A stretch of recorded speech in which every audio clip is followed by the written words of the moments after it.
Welcome, summoner. You must be from the dusk of Runeterra. Are you a lost wanderer, tired from a long journey? Then join me. Step inside this quiet study at the edge of the world, and let me tell you some stories. While the night settles beyond the windows, the door closes softly behind you, and at once the chill of distant battlefields and crowded cities falls away. Before you is a room of warm lamplight and gentle shadows. A fireplace whispers in the far corner, its slow crackle like the breath of a sleeping dragon. Each ember rises and fades, as if remembering some ancient empire and letting it go again. Shelves of old tomes lean over you, heavy with the weight of forgotten warriors and fallen emperors. Leather spines are traced with symbols of Shurima, Noxus, Demacia, and cities long drowned in shadow. Above the hearth hangs a great map of Runeterra, inked in faded gold deserts and seas, mountain ranges, and jungles, all marked with tiny notes of wars, ascension rituals, and the slow march of soldiers across the centuries beside the fire. A cushioned chair waits, its fabric soft, its shape inviting, as if it has been expecting you for a very long time. And if you prefer, there is a low bed near the wall, layered with blankets that smell faintly of old paper and rain-soaked stone. You may sit or lie down. You may close your eyes or watch the firelight dance across the map. This place is safe. This night is yours. Allow me to explain what awaits you tonight.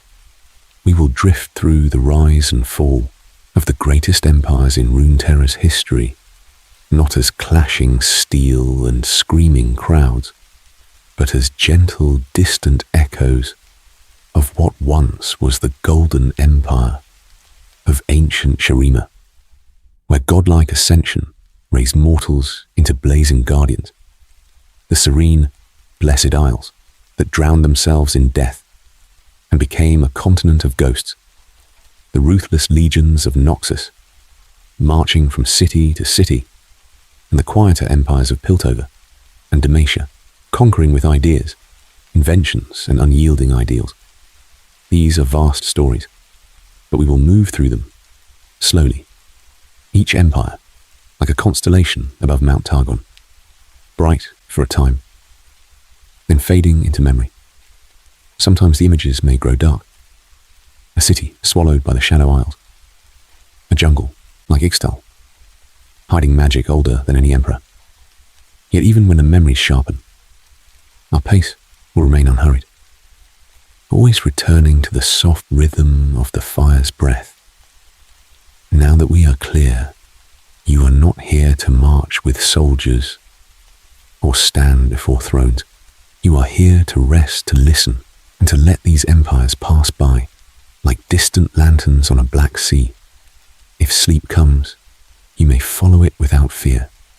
The story will go on without demanding anything of you. So settle yourself aloft. Wanderer, take a slow breath and feel the weight of the world grow lighter outside these walls.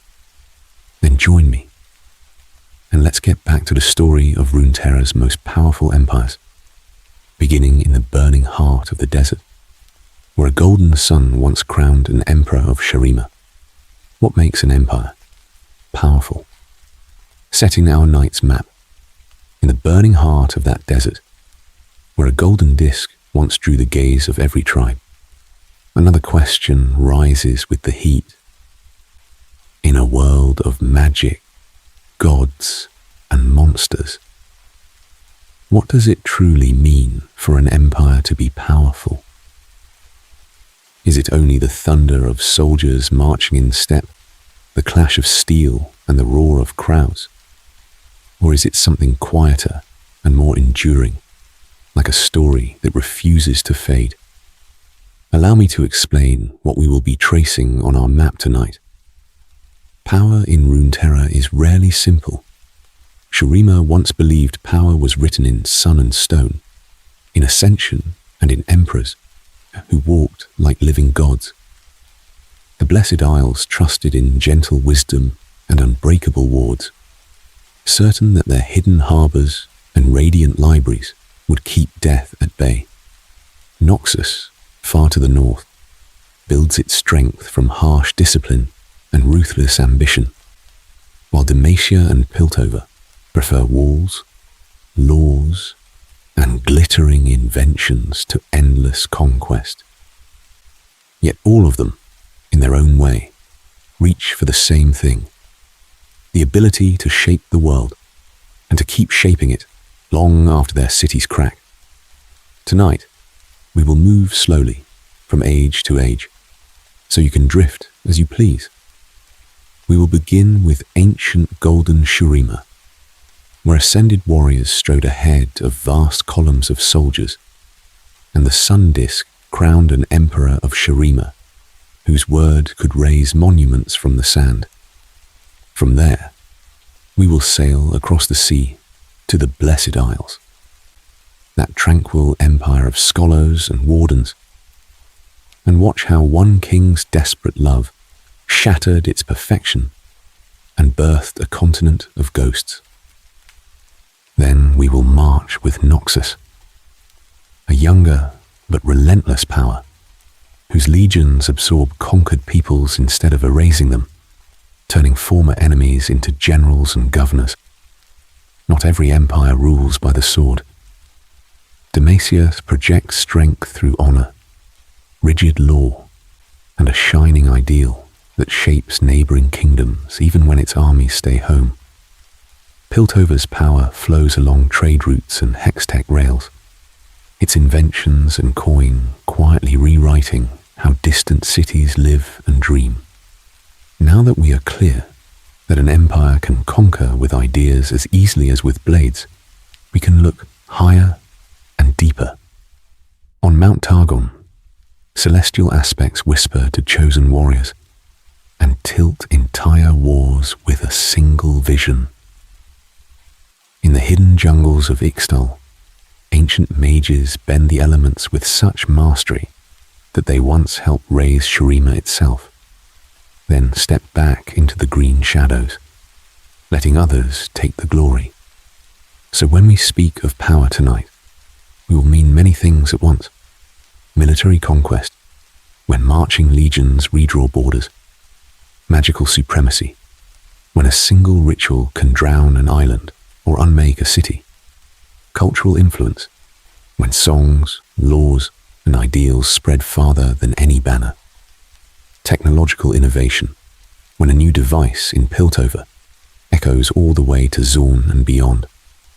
And above all, the ability to shape history long after the Empire's banners have fallen. When only ruins and stories remain, do not worry about holding every name, every date, every ruined tower in your thoughts. Each empire's tale will be self-contained and soothing, a quiet room of its own within this larger palace of history. You can drift in and out of sleep, return to the firelight in your mind, and still feel the gentle thread of the journey waiting for you. When you wake, you will simply step back into the corridor of stories where you left it. For now, return to this room. The map of Runeterra glows softly on the wall, coastlines and mountain ranges picked out in faint, golden light. My finger traces a slow path from the burning desert, across the restless sea, to jagged peaks and hidden jungles, drawing luminous lines from empire to empire. Let's get back to the story, lost wanderer. The first golden empire waits just beyond your next breath, beneath a rising sun that once promised eternity. Before all others, the golden shadow of ancient Shurima. So you breathe in, and when you breathe out, the map in your mind settles over sand, endless, shimmering sand. Before all others, before the names you know, there was Shurima. At its height, the Shuriman Empire was less a nation and more a golden continent, stitched together by will. Sun-baked deserts were crossed by straight, unwavering roads that ran like carved lines of purpose from horizon to horizon. Along them rose towering obelisks, each etched with prayers and histories, catching the light, so that even at dusk they gleamed like distant beacons. Cities crowned with vast golden sun disks broke the monotony of the dunes, their silhouettes like patient, watching eyes upon the desert. Shurima may have looked like a challenging place to live in due to the harsh heat of the desert, but the society continued to grow its civilization, reaching the heights of its power and being seen as the center of the world. Allow me to explain. Where most would see only death and dust, Shuriman engineers and mages carved order from emptiness. Aqueducts ran beneath the sands, whispering with cool water. Oases were ringed with stone and palm, turned into sanctuaries for caravans and soldiers alike. Fertile river valleys, coaxed into obedience by disciplined magic, fed crowds in markets that never truly slept. The empire did not rule by fear alone. It ruled by miracle. For Shurima possessed something no other land could claim: living gods. Through the rite of ascension, chosen warriors and wise leaders were remade beneath the blazing power of the sun disk. They emerged as radiant, animal-headed guardians, towering over mortals, their eyes burning with celestial fire. These ascended walked the streets of the capital as both protectors and symbols, their golden armor reflecting a light that was not entirely of this world. Once he was ascended, a warrior might stand upon the walls of a distant frontier city, and know that the whole empire watched with him. General claim, simple truth. Shurima was unified in a way that felt unbreakable. Dozens of once warring tribes, nomads and riverfolk, dune raiders and stonecutters, were brought beneath a single banner. Their songs, dialects, and customs were woven together, not erased, until the empire became a vast tapestry that saw itself as the natural heart of Runeterra. Why look beyond the desert when all greatness already lay beneath the sun disk? Yet the desert remembers how fragile footsteps are. The same sun that blessed the ascension could scorch the unwary. Sandstorms could swallow a road in a single night, forcing workers and soldiers to rebuild again and again. Now that we are clear on the splendor, you should also feel the strain beneath it, the quiet knowledge that even living gods must struggle against time, pride, and the shifting earth. Let me tell you some stories another night about a single moment, a single ceremony, when an emperor reached for eternity and found only ruin. For now, then join me in holding this image, an empire of golden stone and living light, pausing on the edge of a choice it does not know it is making. The sun disk hangs overhead, flawless and serene, and somewhere, far below, the first, almost imperceptible crack begins to form. Curious about ascension, understanding Shurima's living gods, the sun disk hangs there, flawless and serene. And before we let it shatter in the great disaster to come, let us pause together beneath its light.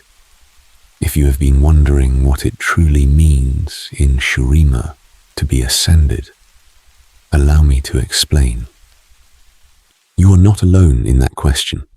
Even in the heart of the empire, many only saw the glow from afar and whispered prayers, never the ritual itself. Ascension, in the age of golden Shurima, was not just a word for greatness. It was a sacred ceremony, a binding of mortal flesh to celestial fire. All chosen men and women, warrior generals who had led soldiers across half a continent, high priests who had guided the empire's spirit, emperors whose decisions shaped the desert itself, would be brought to the base of the sun disk, that vast ring of enchanted metal and ancient magic. There, if destiny and decree aligned, a mortal life would end, and something radiant and terrible would rise in its place. Not everyone could stand in that light. In calm, ordered halls of sandstone and silk, the priesthood studied omens, weighed deeds, and argued over worthiness. A candidate for ascension might be a commander who had defended a distant city from void-born horrors, or a ruler who had united feuding tribes without spilling blood. Sometimes they were elders at the end of long service. Sometimes they were young, tested by brutal spiritual trials in the burning dunes. Always, the final word rested with the emperor, whose signature could lift a single name from the crowds and set it on the path to eternity. When that day came, the ritual unfolded like a slow, inevitable sunrise.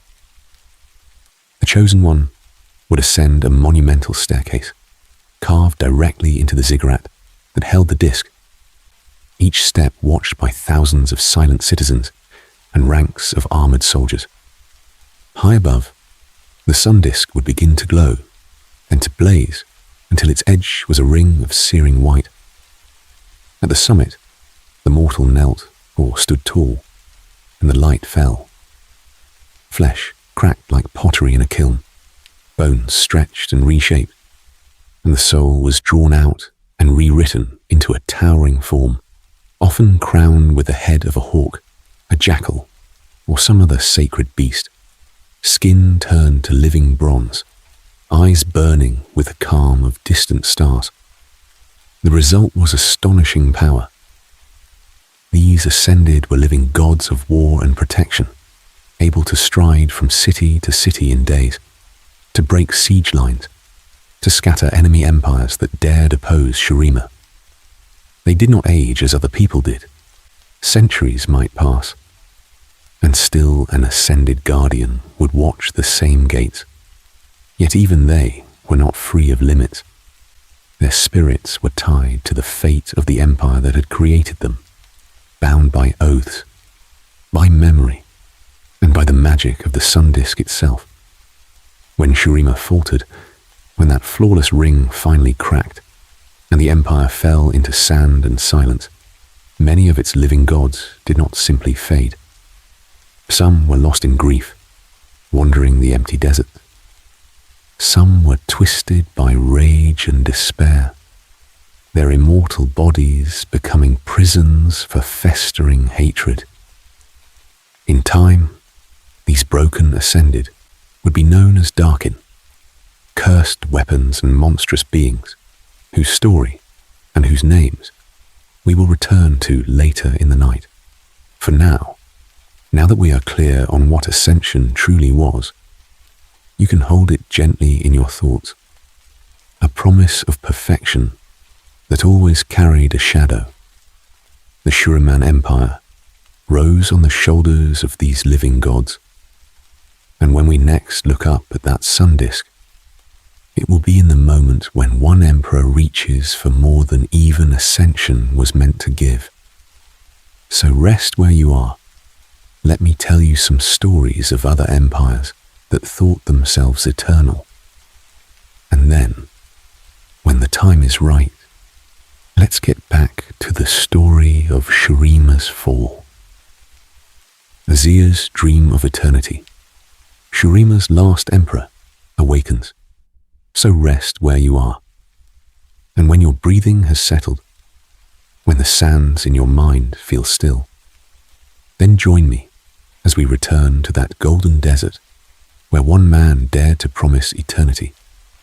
Let's get back to the story of Shurima, and this time to a single mortal standing beneath the sun disk. His name is Azir.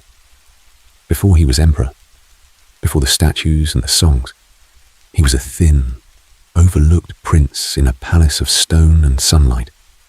One more child in a line of heirs, who all seemed brighter, stronger, more beloved than he was.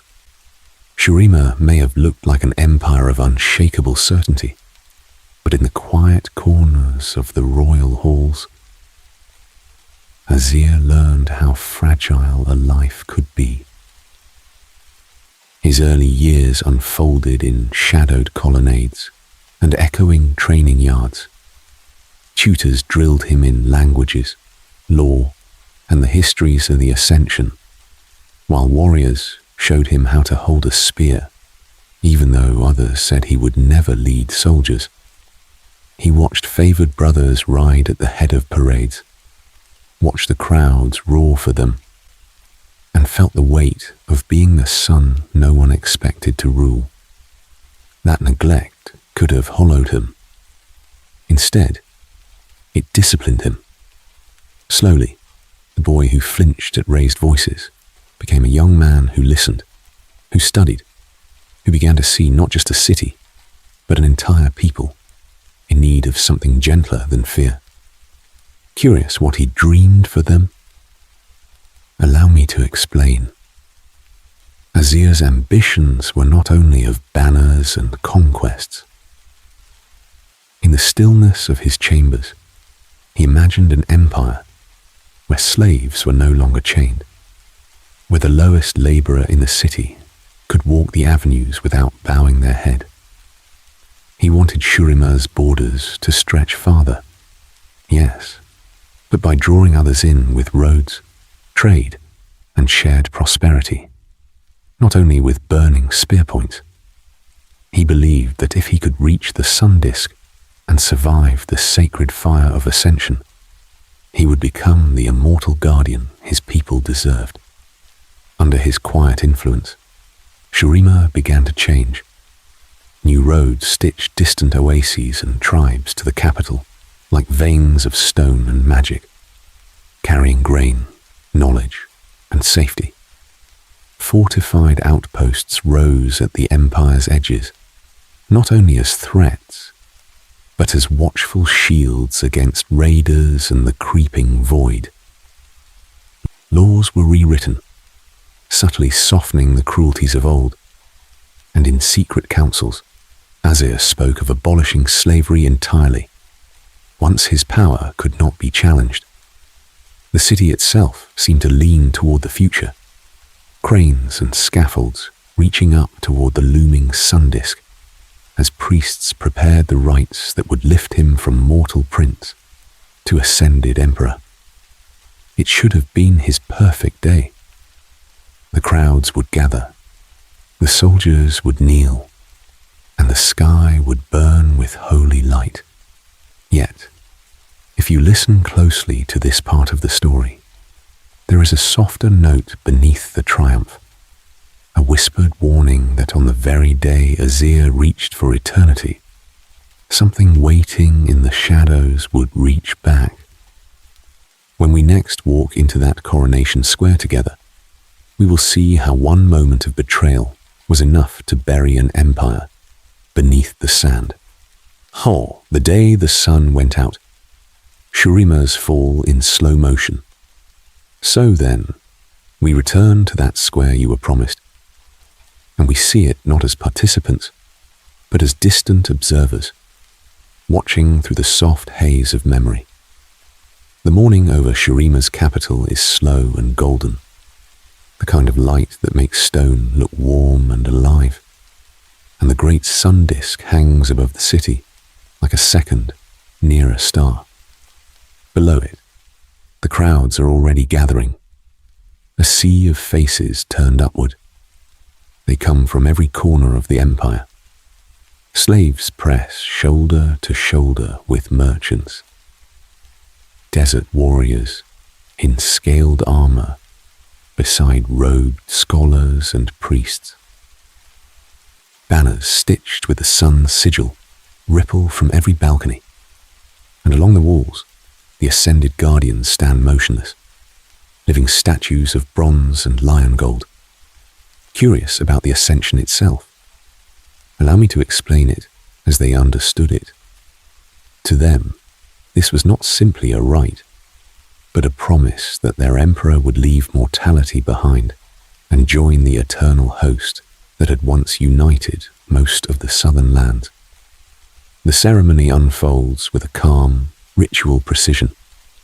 Priests in tiered headdresses move in slow circles, chanting in a language older than the city beneath their feet. Incense curls in pale ribbons, mingling with the dust.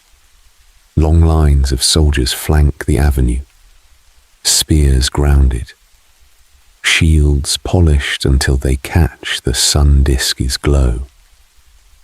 Above, braziers burn with controlled magic, tracing arcs of light as Azir, robed in white and gold, walks the final steps toward his ascension platform. Oh, every eye follows him.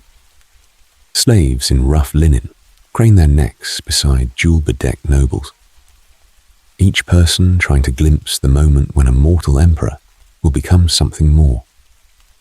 The air feels expectant, but also strangely still, as if the entire city is holding its breath. Shurima may have looked like a harsh desert to those outside its walls, but in this moment, its heart beats in perfect ordered rhythm. Then, with almost no warning, that rhythm breaks. A single figure steps out of place. Zerath, the magus who had once been a boy at Azir's side. There is no shouted accusation, no dramatic speech, only a surge of stolen power channeled into the sun disk above. Light that was once warm turns piercing white. The disk does not gently awaken. It overloads. Stone begins to scream. The platform fractures under Az's feet, the sacred mechanism of ascension pushed beyond its design. The disk's radiance lashes downward in wild, uncontrolled beams, carving through palaces, shattering towers, turning proud avenues into jagged wounds. For a heartbeat, the capital is outlined in perfect, blinding light. Then the light becomes impact. Roofs collapse inward, as if pressed by an invisible hand. Great halls where emperors once feasted split open, their columns snapping like reeds. Streets buckle and fall away, becoming craters that swallow markets, temples, and the quiet homes of sleeping children. Sand, pulled from the desert by the roaring shockwave, pours over the city in a churning flood, burying marble and memory alike. At the center of it all, Azir reaches out, not as a god, but as a man caught between breaths. His body is unmade in the storm, form turning to dust, even as his will clings to the throne he never truly held. His spirit does not rise into triumphant divinity. It sinks, bound to broken stone and sunken halls beneath the dunes. Now that we are clear on how sudden the end was, let's get back to the story's long silence. Shurima's empire does not vanish in a single day, but its heart is gone. Outlying cities falter without the capital's command. Caravans fail, and once proud legions become scattered bands of wandering warriors and tribes. The great roads are swallowed by shifting sands, and what was once a living, ordered civilization softens into legend. People still speak of Golden Age and God warriors, but they do so around campfires, not in marble courts. Above the buried ruins, the desert wind becomes the empire's only constant voice. It whispers over half-buried obelisks and the tips of drowned towers, carrying stories that no one is left to hear. Deep below, Azir's presence lingers like an echo, neither fully dead nor truly awake, held in a death-like slumber. by the very power that should have exalted him. Let me tell you some stories another night about what it means for a ruler to sleep while his empire forgets him. But before we leave this sunken city behind, there is one more force in Runeterra waiting to rise from ruin. And its fall was even darker. From sand to silence, Shurima's echoes. Across the desert, the fall is over now.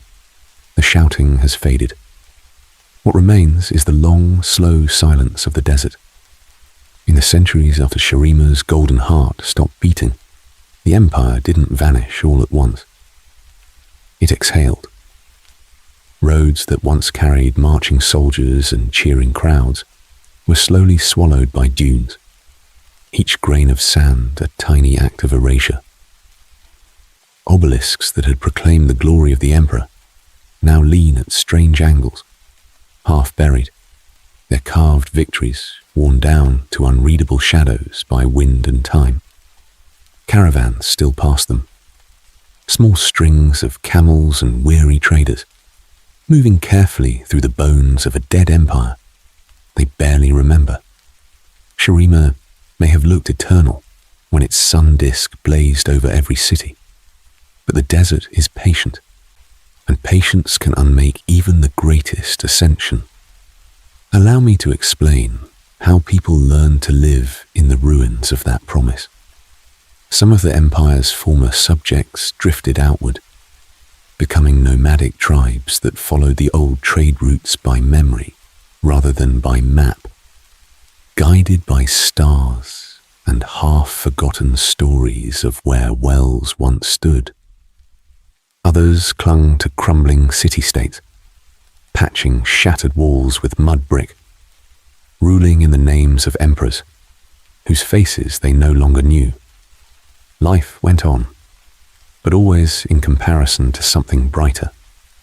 General hardship became heavier, because it was cast against the memory of overflowing granaries, god warriors in the sky, and the certainty that Shurima would endure forever.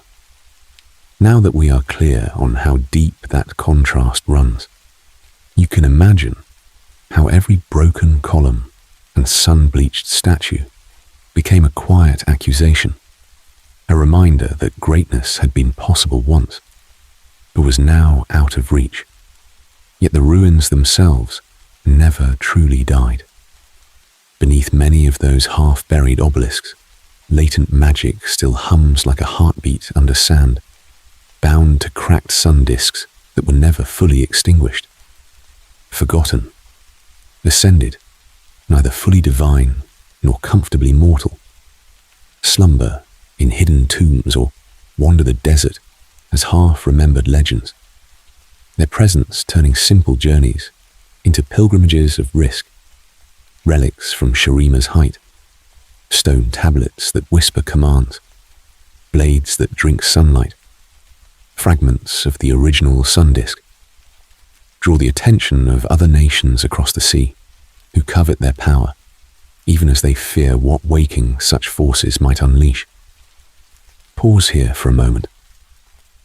Listen, in your mind, for the soft hiss of the desert wind slipping between ruined arches, for the faint clink of a traveller's harness, as a lone warrior leads a caravan past a shattered gate. This is a quieter part of the story, but in that quiet, you can feel something unsettling. Even in ruin, Shurima's idea of empire refuses to fade. Unifying, radiant, absolute.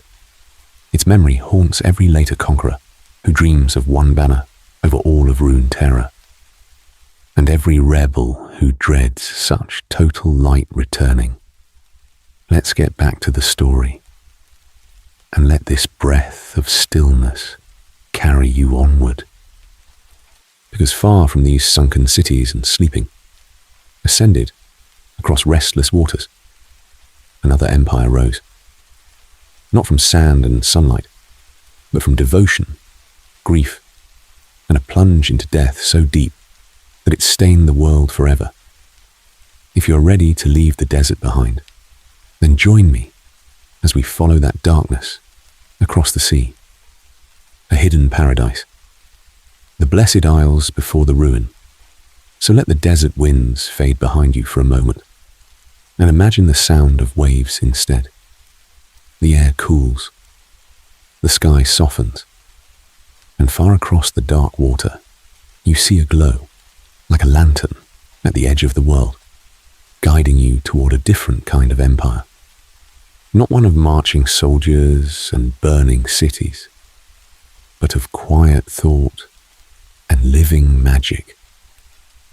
Hidden far from Shurima's sun-baked ruins, the Blessed Isles rested as a secluded, verdant archipelago, wrapped in veils of protective power. The ocean itself seemed to bow to their will. Storms parted, waves smoothed, and even the wind hushed as you drew near, if you were invited at all. To unworthy fleets, the sea remained wild and cruel, but to those the Isles accepted, the journey became strangely calm, as if the world were holding its breath in reverence. They were not an empire of conquest, yet their influence spread farther than many who ruled by the sword. Allow me to explain. When plague swept through distant kingdoms, their kings sent envoys begging for healing. When mages in Piltover and dark seers in Noxus confronted forces they could not name, they sought counsel from the reclusive sages across the sea. Scholars from every great city dreamed of walking those shores, for a single treatise from the Blessed Isles could reshape an entire court's understanding of magic and history. Their cities rose from the cliffs in terraces of white stone and crystal, catching the light of dawn and dusk, until they looked almost unreal. Bridges of pale marble arched over quiet canals, and luminous spires housed libraries, whose shelves bowed under ancient tomes, star charts, and records older than most nations.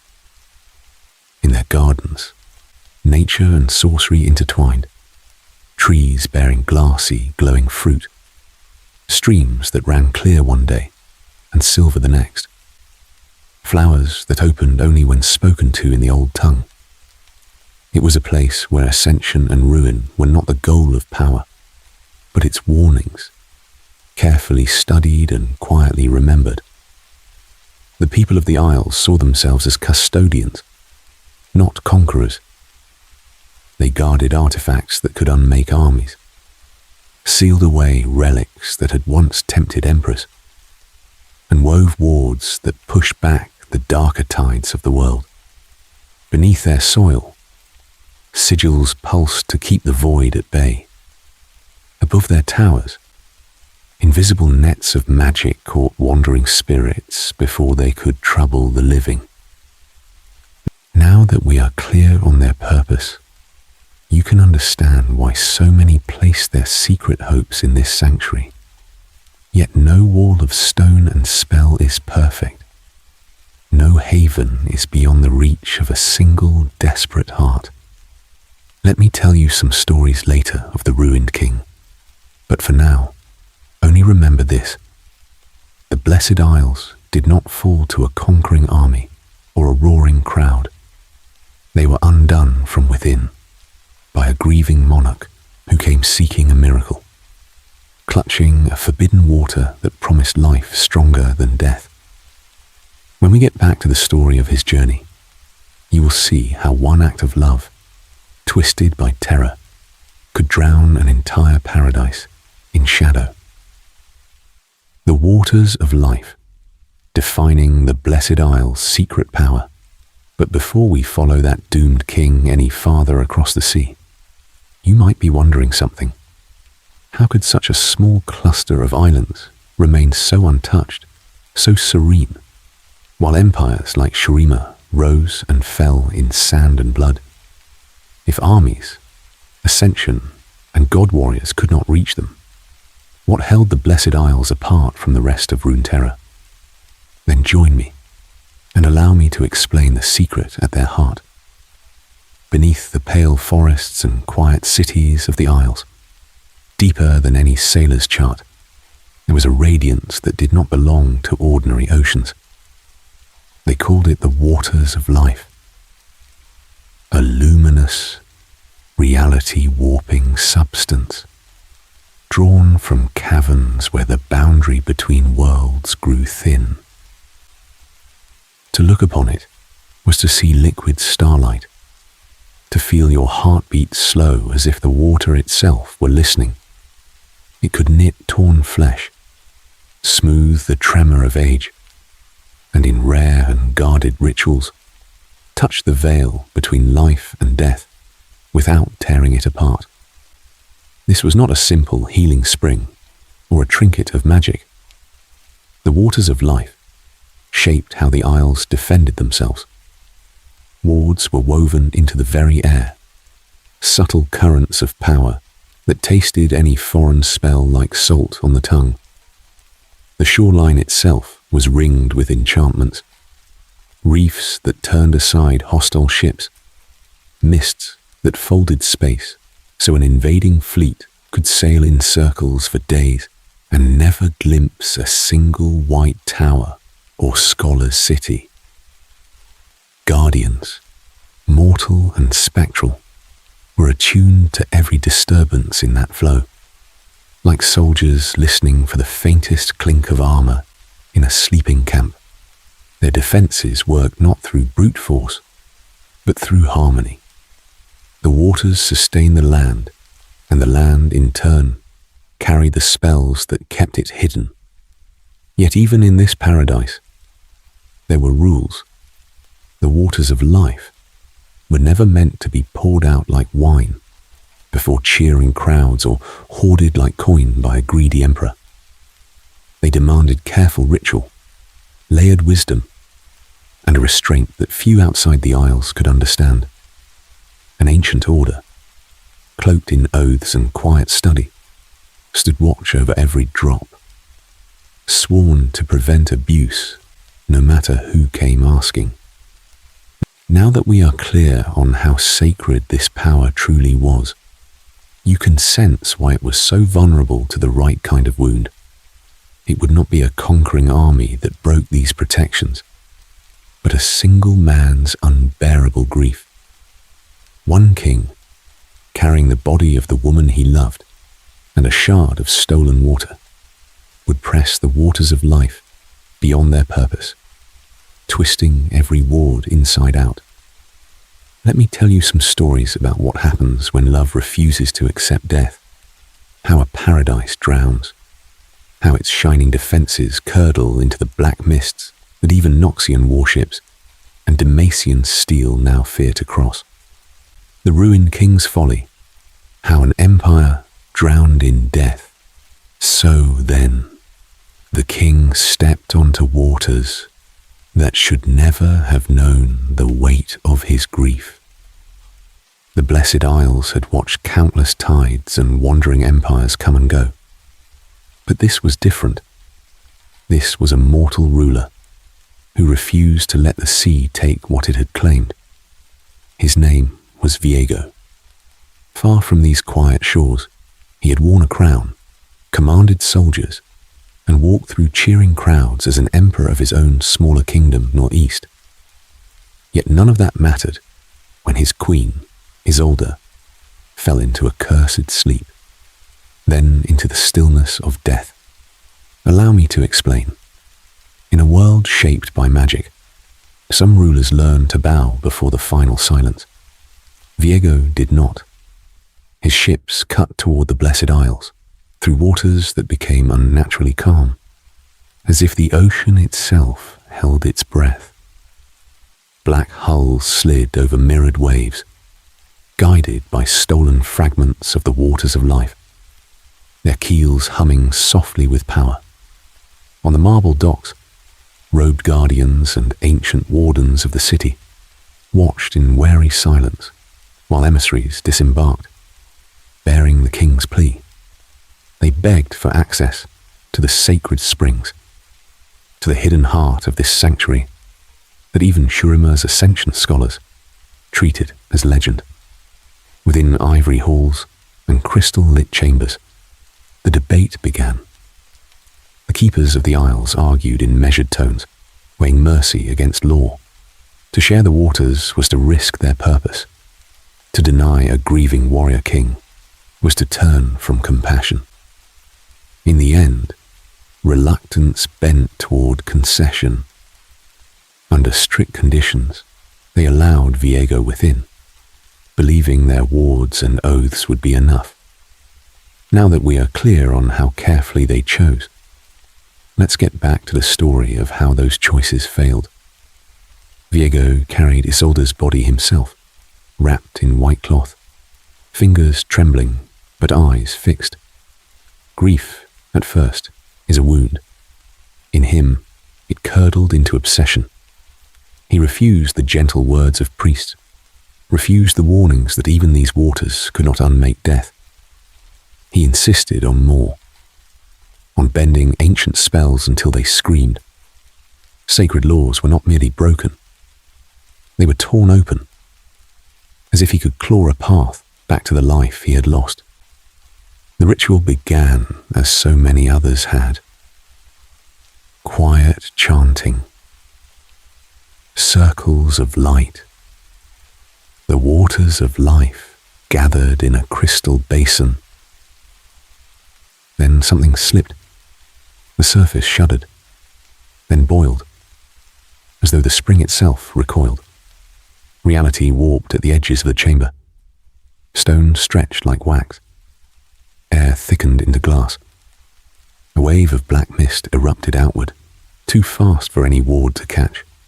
Where it touched living flesh, it twisted bone and soul into spectral horror. Where it met carved stone, it left only blackened, brittle remains, like the bones of a dead continent. The Blessed Isles did not fall in battle. They froze in the instant of their unmaking. Cities that had once sung with quiet study and soft bells became silhouettes trapped in undeath. Streets locked under a perpetual storm of shadow. Souls were bound, not released, drawn into the swirling black mist that now clung to every tower and drowned every garden. The paradise that had guided lost sailors became the Shadow Isles, a wound visible even from distant Noxian warships and Demacian patrols. From that day, the title Ruined King was no longer a cruel jest, but a simple description, his name synonymous with the greatest magical disaster in Runeterra's history. Yet the story does not end with a single wave of death. Somewhere within that storm, the king still searches, and the empire of ghosts he birthed is not finished reaching for the living. What happens when an empire of the dead begins to test its chains? From blessed to shadow, the empire of the dead, a new visitor still awake.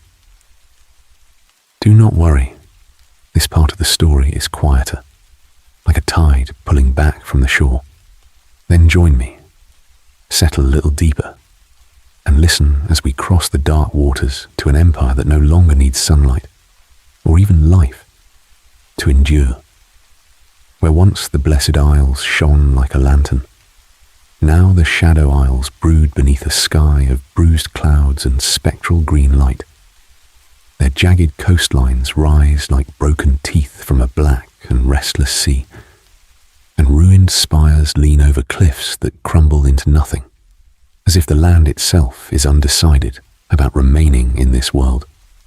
The ground is not truly alive, yet not entirely dead, stitched together by stubborn magic, and the echo of a paradise that refused to let go. Allow me to explain what became of that broken paradise. The Shadow Isles no longer send ships to distant ports, no longer welcome crowds of scholars or pilgrims into marble halls. There are no diplomats, no caravans, no bustling city markets to speak of. Instead, their power radiates outward in another form, a slow, creeping tide of black mist that does not care for borders, flags, or the proud lines on a map that once marked the reach of an emperor. The mist moves with a patient intelligence, rolling low over the sea to swallow lone vessels, slipping into harbour towns where weary soldiers sleep after war. It drifts across battlefields, hours or days after the last clash of steel, feeling for the still warm fallen, tasting their fear and regret. It seeps beneath doors and through cracked shutters, into quiet villages that never raised a banner, twisting memories, souring familiar faces, and binding souls into the service of wraiths and spectres who remember only fragments of who they were. You can think of it as a new kind of ascension, but inverted, cruel. In ancient Shurima, chosen heroes rose on pillars of light to become golden warriors who defended their empire. Here, in the Shadow Isles, every forgotten corpse, every unburied soldier, every nameless victim of war becomes another thread in a vast, tattered cloak of undeath. This empire does not annex land, it annexes endings. It claims the dead of every nation, Noxian conquerors, Demacian guardians, sailors from Piltover's shining city, and turns Runeterra's own losses into its strength. Now that we are clear on what haunts those shores, let's get back to the story of its reach. While you rest, the black mist continues to test its chains, brushing the coasts of Bilgewater, creeping along forgotten coves, and rising on nights when the veil grows thin. Some empires fall in a single day of fire and steel, others drown slowly. This one simply changed its form, trading palaces and soldiers for whispers and shadows. And somewhere, far from these haunted waves, other powers are watching that spread, wondering how long the living can ignore an empire that grows stronger every time someone dies. A pause by the fire. You, the map, and the weight of history. So let us leave the drowned empire behind for a moment and feel the room around you again. The sea mist and ghost light fade, and you are back by the fire, or in a quiet lamplit study, with only the soft crackle of embers and the rustle of a map beneath your hands. The Shadow Isles, the Blessed Isles before them, are no longer crashing waves and screaming spirits, but a dark shape on parchment, ink washed a little green at the edges. Your map is crowded with stories. Allow me to explain what you are really looking at.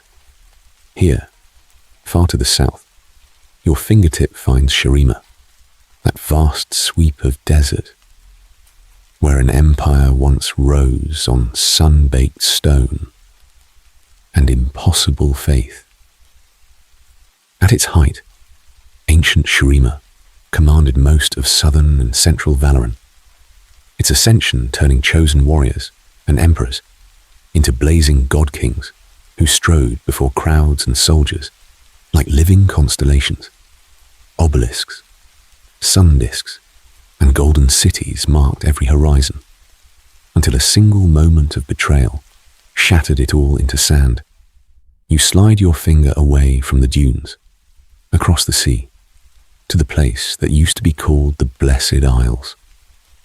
If Shurima was an empire of heat and stone, this was an empire of quiet and light, a sanctuary of scholars and mages who wrapped their cities in protective magic instead of walls.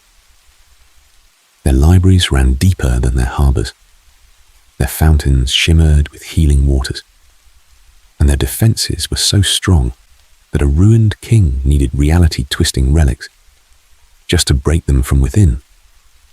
One decision, one invasion, and a whole paradise drowned in black mist. Shurima's living gods, the Isles' living memory.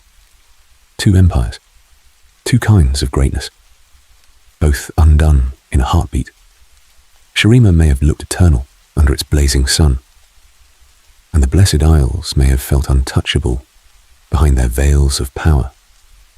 But the same pattern waits for them both.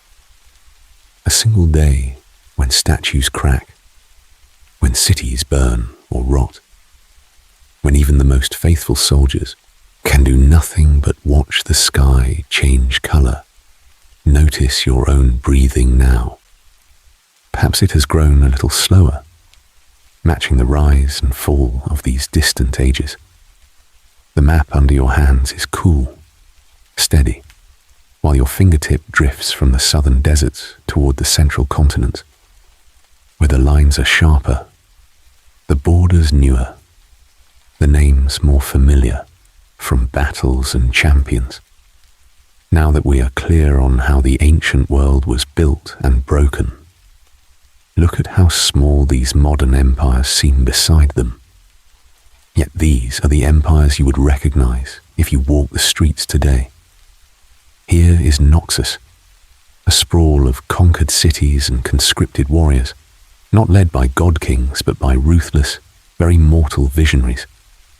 Here is Demacia, an empire of law and gleaming stone.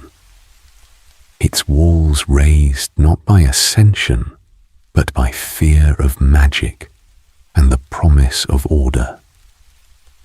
And here, gleaming at the edge of the sea, is Piltover, a city that rules not with soldiers, but with invention, trade, and the quiet rewriting of what is possible. Let me tell you some stories about them soon. For all their ambition, these powers are more fragile than Shurima's sun disks or the Blessed Isles' veils. They crack along human faults. Pride, envy, hunger, hope. The world of champions and clashes you know is shaped by these softer empires of steel and ideology, even as older forces still watch from the edges of the map. So, if your eyes are still open, trace those borders one more time, then join me as we leave the ruins behind and step into the age of Noxus, Demacia, and Piltover, before we turn back to the hidden powers that never truly fell. Noxus, the relentless empire of the present age, and as those softer empires fade in your mind, the map slowly tilts, the lantern light settling over one name again and again, Noxus. You can almost see it if you close your eyes. A sprawling, ever-hungry empire, its heart a harsh, fortified city of black stone and iron towers, built layer upon layer atop the bones of older civilizations. Once, other banners flew there. Other emperors carved their faces into the cliffs, but Noxian masons drowned them in new walls and bastions, until only hints of ruined arches and half-buried statues whisper that anything came before. The capital rises like a wound in the land, its streets choked with crowds of soldiers, merchants, and refugees from a dozen conquered realms. Curious how such a brutal place holds together. Then allow me to explain. Noxus is not bound by bloodline or ancient rite of ascension, as in Shurima, but by a single, cold belief: strength above all. Yet strength to them is not only the swing of an axe. It is cunning in the council chamber, resilience in the gutter, the talent to twist magic, steel, or words until they serve your will and keep you alive another day. This philosophy seeps into every stone of the city. A child born in a forgotten alley and a noble heir dragged from a fallen throne are measured by the same ruthless scale. What can you do? And how far are you willing to go? The result is an empire that looks, at first glance, like simple conquest. But now that we are clear on their creed, the pattern becomes sharper. Noxus advances with armies and siege engines, yes, yet it also advances with open ranks and outstretched hands, ready to pull yesterday's enemies into tomorrow's legions. When a city falls, its warriors are given a choice: die for pride or live for opportunity. Many choose life. Former generals stand beside Noxian officers, their banners burned but their skills preserved. Mages from distant valleys, once hunted as monsters, find themselves given uniforms and grim laboratories, their magic turned into weapons for the Empire. Even deposed princes and princesses, stripped of their titles, may earn new command if they prove more useful as servants than as corpses. Let me tell you some stories another night about those bargains. So the Empire grows, not as a single colour on a map, but as a knot of clashing tongues, skin tones, and customs, all pressed into one hierarchy. In the capital's training yards, a frost-scarred warrior from the Freljord might drill beside a lithe assassin from Ionia, while a scholar from Piltover's underbelly quietly records the results of some brutal experiment in a cracked ledger. Above them, crimson banners snap in the wind, reminding everyone that difference is permitted, but weakness is not. Within this pressure, certain figures rise, casting long shadows over the story of Noxus. Darius, the soldier who clawed his way from the lowest ranks to become the Empire's most feared general, embodies the promise that sheer will can reshape a life. Swain, the strategist who sees patterns where others see only chaos, turns defeat into design, his ravens watching every alley of the city. Katarina, born to privilege, yet obsessed with proving herself through the blade, dances along the edge between duty and personal ambition. In their footsteps, you can feel how loyalty, hunger, and brutality are always in quiet tension, like drawn bowstrings that never fully relax. For now, let the image settle. An empire of iron and opportunity, built on ruins, always reaching, never satisfied. When you are ready, let's get back to the story and step beyond Noxus's walls, to the bright, rigid kingdom that rose in answer to its darkness. Demacia, and the dream of purity in a stained world. What is an empire of strength? Defining Noxian power, Demacia may shine like polished marble against Noxus's iron. But before we drift too far, we should pause together for a quieter question. What, exactly, is an empire of strength? When you hear the name Noxus whispered in the dark, what is it that people truly fear? Curious about that kind of power? Allow me to explain it first. Noxian strength is not only the crash of shields or the march of soldiers through a ruined city. It rests on three pillars that hold the empire upright: the disciplined brutality of its legions, the dangerous idea that strength is the highest virtue, and a flexible, often ruthless way of ruling any land it brings under its banner.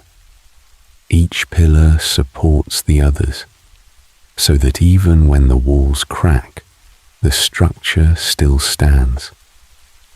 The first pillar is the army you imagine when you think of Noxus, but sharper, more deliberate, more varied. The legions are not a single blunt instrument. They are layered ranks of heavy infantry, locking shields in tight formations, spears bristling like a metal forest, while disciplined archers and crossbowmen darken the sky above. Behind them, battle mages weave fire and shadow, their magic drilled into patterns as precise as any drill sergeant's shout. Around these cores, specialized cohorts move like knives in the dark, Scouts from the Freljord, mercenary riders from distant Shurima, siege engineers from conquered city-states, all folded into the same war machine. Noxus does not waste talent. It reorganizes it, teaching every captured warrior a new place in the line. Yet sharpened steel alone does not hold an empire together. The second pillar is ideology, and it is here that Noxus becomes both terrifying and strangely alluring. In Noxus, the story they tell is simple. Anyone can rise if they prove themselves. Birth, blood, and old titles matter less than results on the battlefield, in the arena, or in the shadowed halls of politics. This meritocracy is harsh, but it calls to the ambitious from every corner of Runeterra. A peasant from a broken Shurima village, a mage hunted in Demacia, a refugee from the haunted coasts near the Shadow Isles. All can find a place if they are willing to fight for it. The third pillar lies in how Noxus governs what it wins. Where other empires might burn a city to ash, Noxus prefers to bend it. Local customs are tolerated if they do not threaten control. Conquered nobles may keep their estates if they swear loyalty, and useful magic or technology is quickly copied and spread. This flexibility makes the empire surprisingly resilient, but also quietly cruel. Those who submit may live, even prosper. Those who resist are broken, and their remnants repurposed. Of course, there are costs. Constant expansion means constant war, and an empire that feeds on conquest can never truly rest. Enemies gather at its borders and within its heart, and the same meritocratic hunger that drives Noxus forward also fuels endless internal struggles as generals, admirals, and black iron politicians scheme for higher rank. In distant provinces, the weight of Noxian rule can feel less like opportunity and more like a boot on the throat, breeding rebellions that smolder for generations. Now that we are clear on what Noxian strength really means, you can let that image settle beside the others in your mind. Shurima ascension under a blazing sun disk, the Blessed Isles drowning in shadow, and Noxus, an empire of iron will and restless ambition. Then join me, and let me tell you some stories of other powers that chose different paths to greatness. Softer empires of law and invention, where ideas, not legions, march first. Swain's quiet coup, when an empire changes its own soul. Softer empires of law and invention rise in your thoughts. But Noxus does not fade from view so easily. Its banners still hang in your mind's eye, red against a storm-dark sky. And beneath them walks a man who changed the empire without burning a single city. His name is Jericho Swain. Once, he was only a general, a sharp-eyed strategist with a soldier's gait, trusted to throw Noxian legions like spears against distant walls.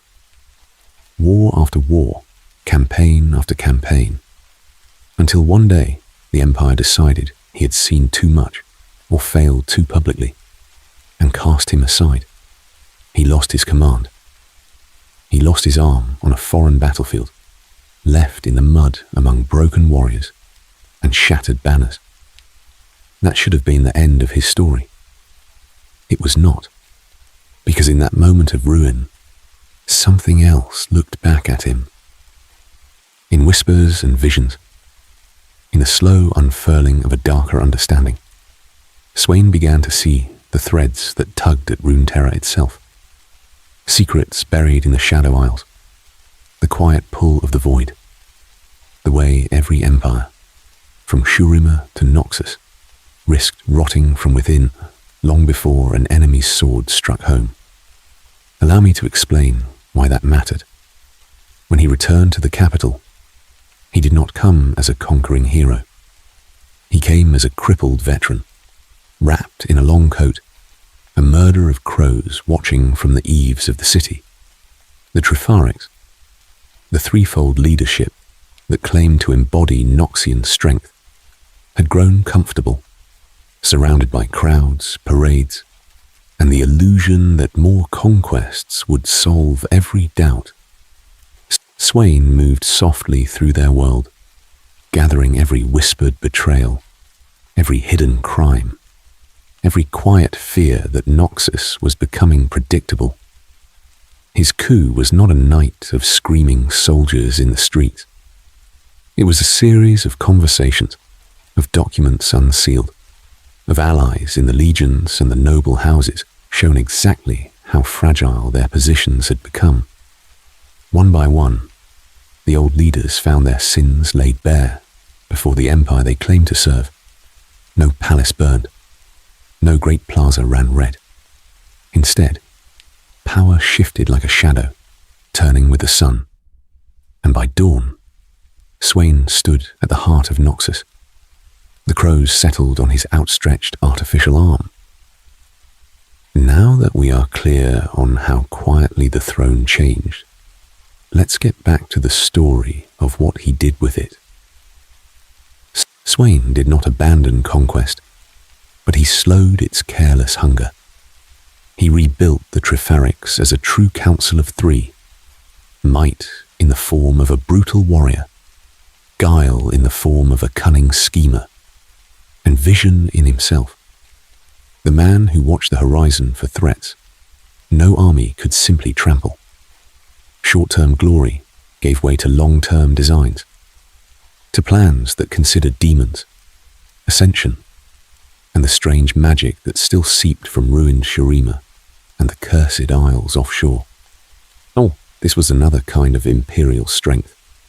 Noxus proved it could turn its ruthless gaze inward, cutting away its own weaknesses instead of pretending they did not exist.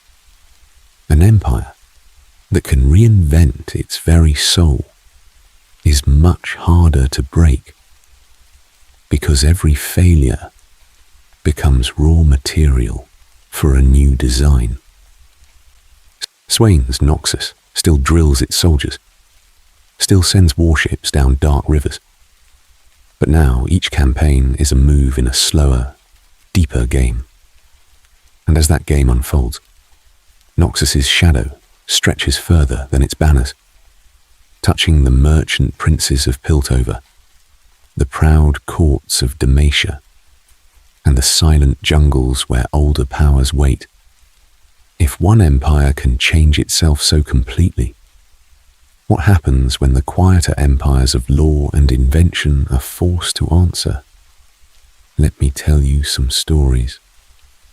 But the next one begins in a city of gears and glass, where conquest wears a very different face. Demacia, the shining fortress of law and order. But conquest does not always arrive with marching drums and burning banners. Oh, another weary wanderer of this long story of empires and warriors. If your eyes are growing heavy, then join me, and we will leave the clamour of gears and glass behind for a moment. Our path turns now toward a quieter power, a kingdom of pale stone and rigid hearts, where law itself is raised like a fortress wall. Demacia rests in fertile valleys, cradled by forests and mountain ridges that break the winds of war before they reach its heart. Its cities rise in terraces of white stone and polished marble, high walls catching the sunlight until they seem almost to glow. Crowds move in orderly streets beneath banners of blue and gold, and disciplined soldiers drill in perfect ranks, steel and shields reflecting a belief that structure can hold back chaos. It is not an empire in name, yet it feels like one in the certainty of its own virtue. Demacia does not sweep across continents as Noxus does. and it does not dream of godlike ascension as ancient Shurima once did. Allow me to explain how it spreads instead. Its influence travels on stories of justice and honor, on the reputation of incorruptible courts and noble lineages sworn to protect the weak. Merchant caravans, wandering knights, and diplomats carry Demacian ideals far beyond its borders, until distant villages argue over what is Demacian law. In this way, the kingdom's culture seeps into other lands, a soft empire of expectations and example.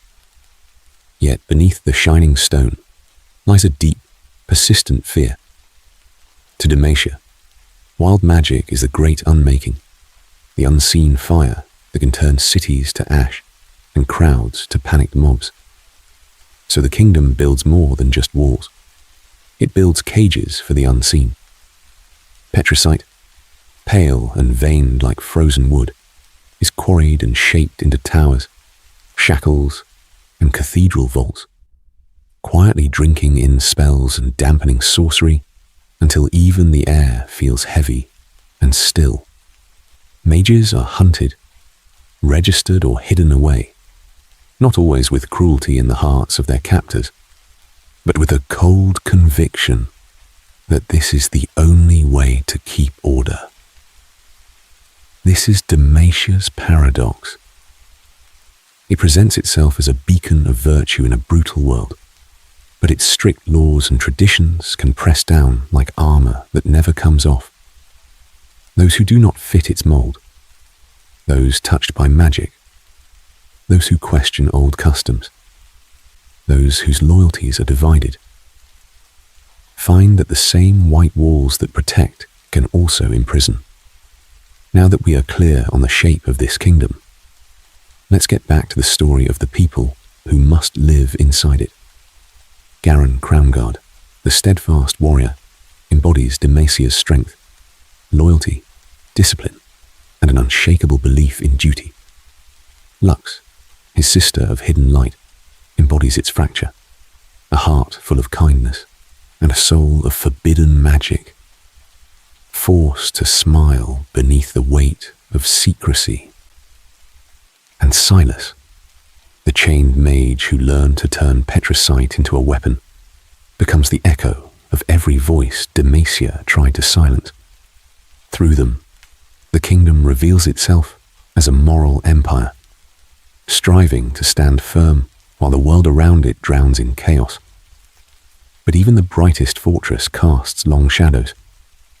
When law becomes a blade as sharp as any sword, what happens to those it cuts?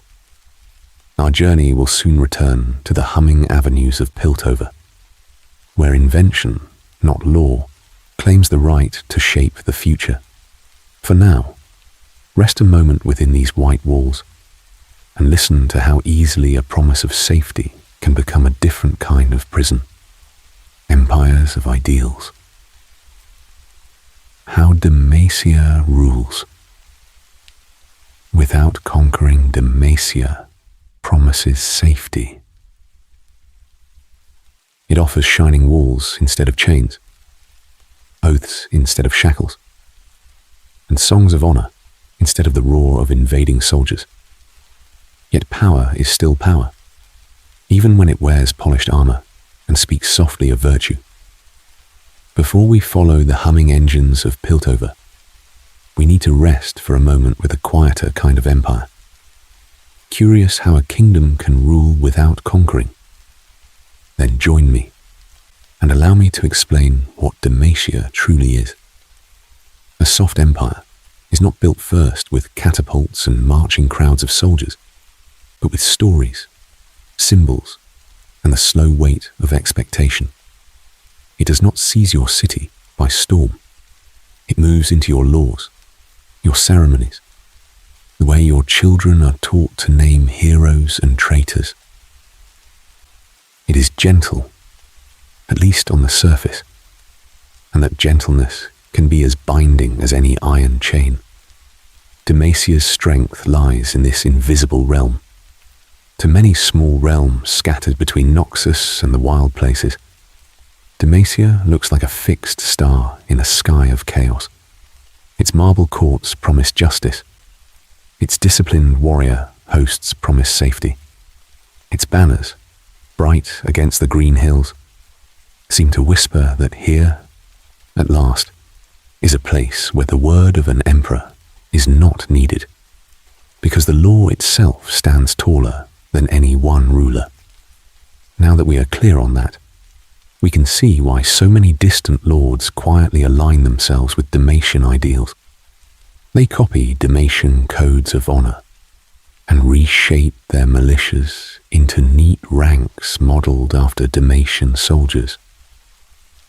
They sign trade agreements that bring Demacian steel, grain, and craftsmen to their markets, and in return accept Demacian judges as advisors who help settle disputes.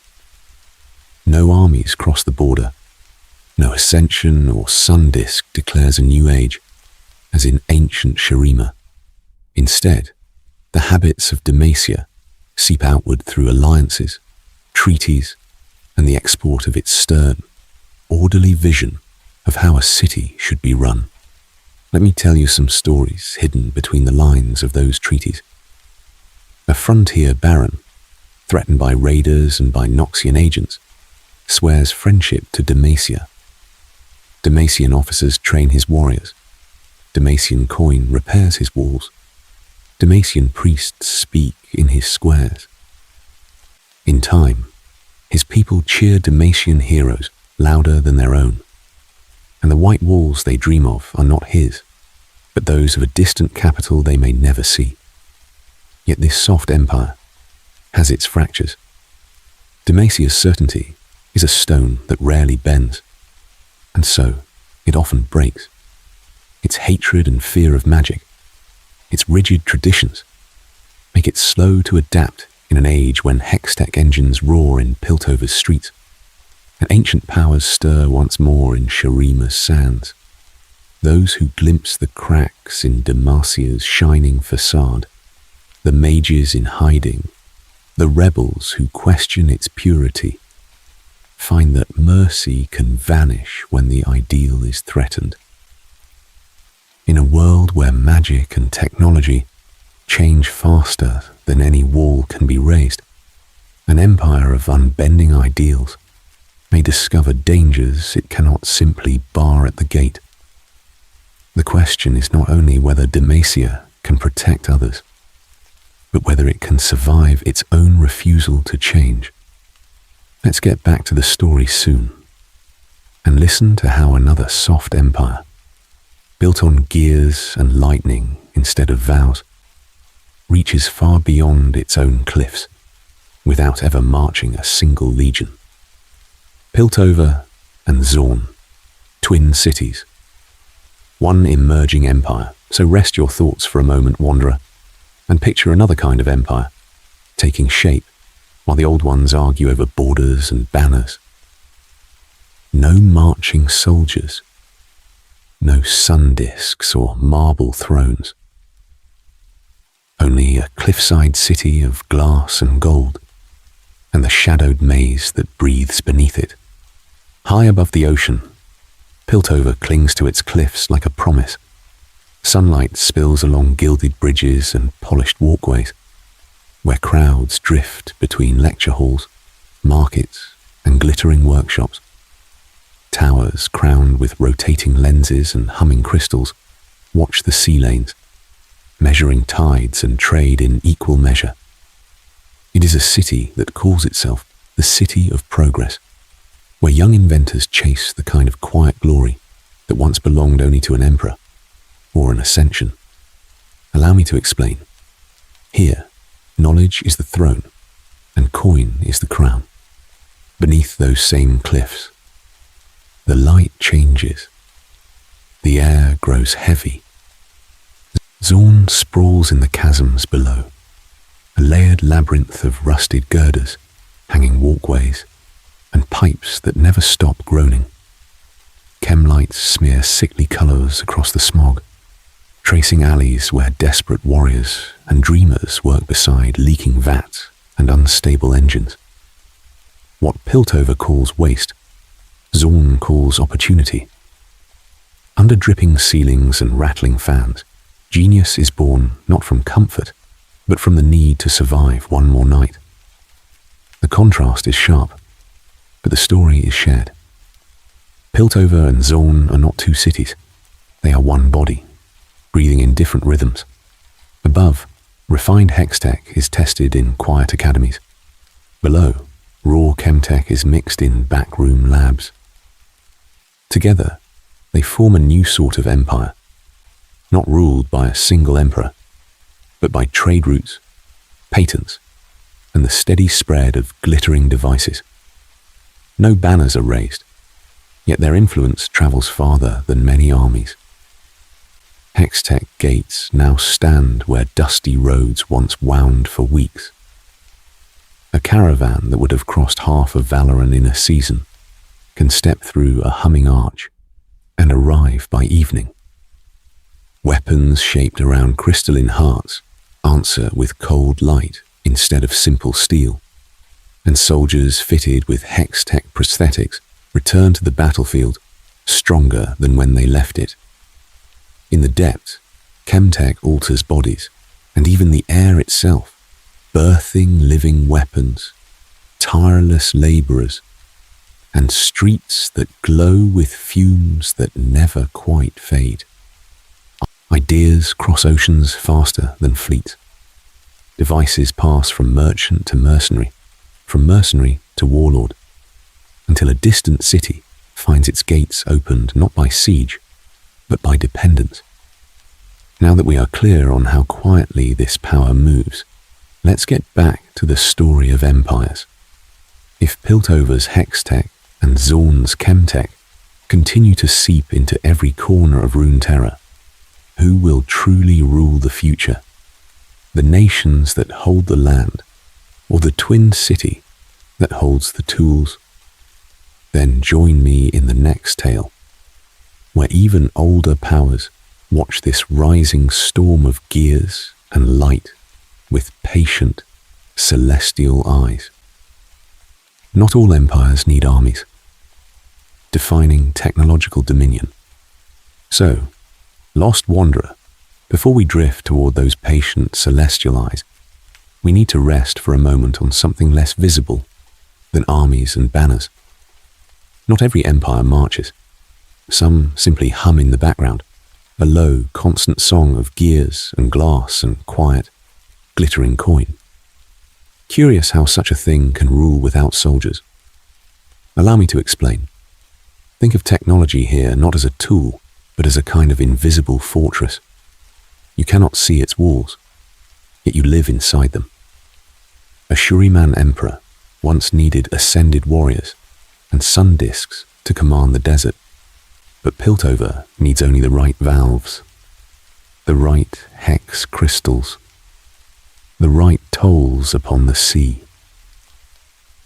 Its sky bridges and docks, its hextech gates and shipping lanes form a lattice over the ocean that other nations must pass through, like caravans forced to use a single oasis in the deep sands of Shurima. Piltover's power is not shouted in the streets by roaring crowds. It is written into trade schedules, etched into the runes of hextech engines, and sealed in contracts that decide whose cargo moves first and whose waits in harbour. When distant kingdoms rely on Piltovan devices to light their palaces, to guide their ships, to power their city defences, a quiet truth settles over them.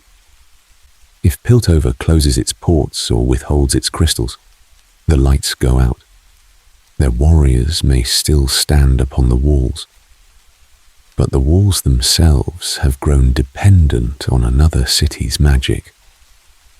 Beneath those shining towers, Zaun breathes out the fumes that make all of this possible. The chemtech that floods its alleys, the industrial forges that scream and spark in the dark, feed Piltover's wealth like a hidden heart. Weapons treated with volatile reagents, stimulants for foreign soldiers, experimental armor plating, and engines that roar with unstable power. all slip from Zorn's shadowed workshops into the hands of militaries across Runeterra. Let me tell you some stories in your mind's eye. A Noxian warship reinforced with Zornite plating, a Demacian noble secretly buying chem lamps, a Shurima outpost supplied with Piltovan pumps built from Zorn's metals. At first, these are simple exchanges. Gold for goods, need for supply. But slowly, the web tightens. A city rebuilds its harbour around Piltover's designs. A kingdom's trade route is redrawn to follow Piltovan canals.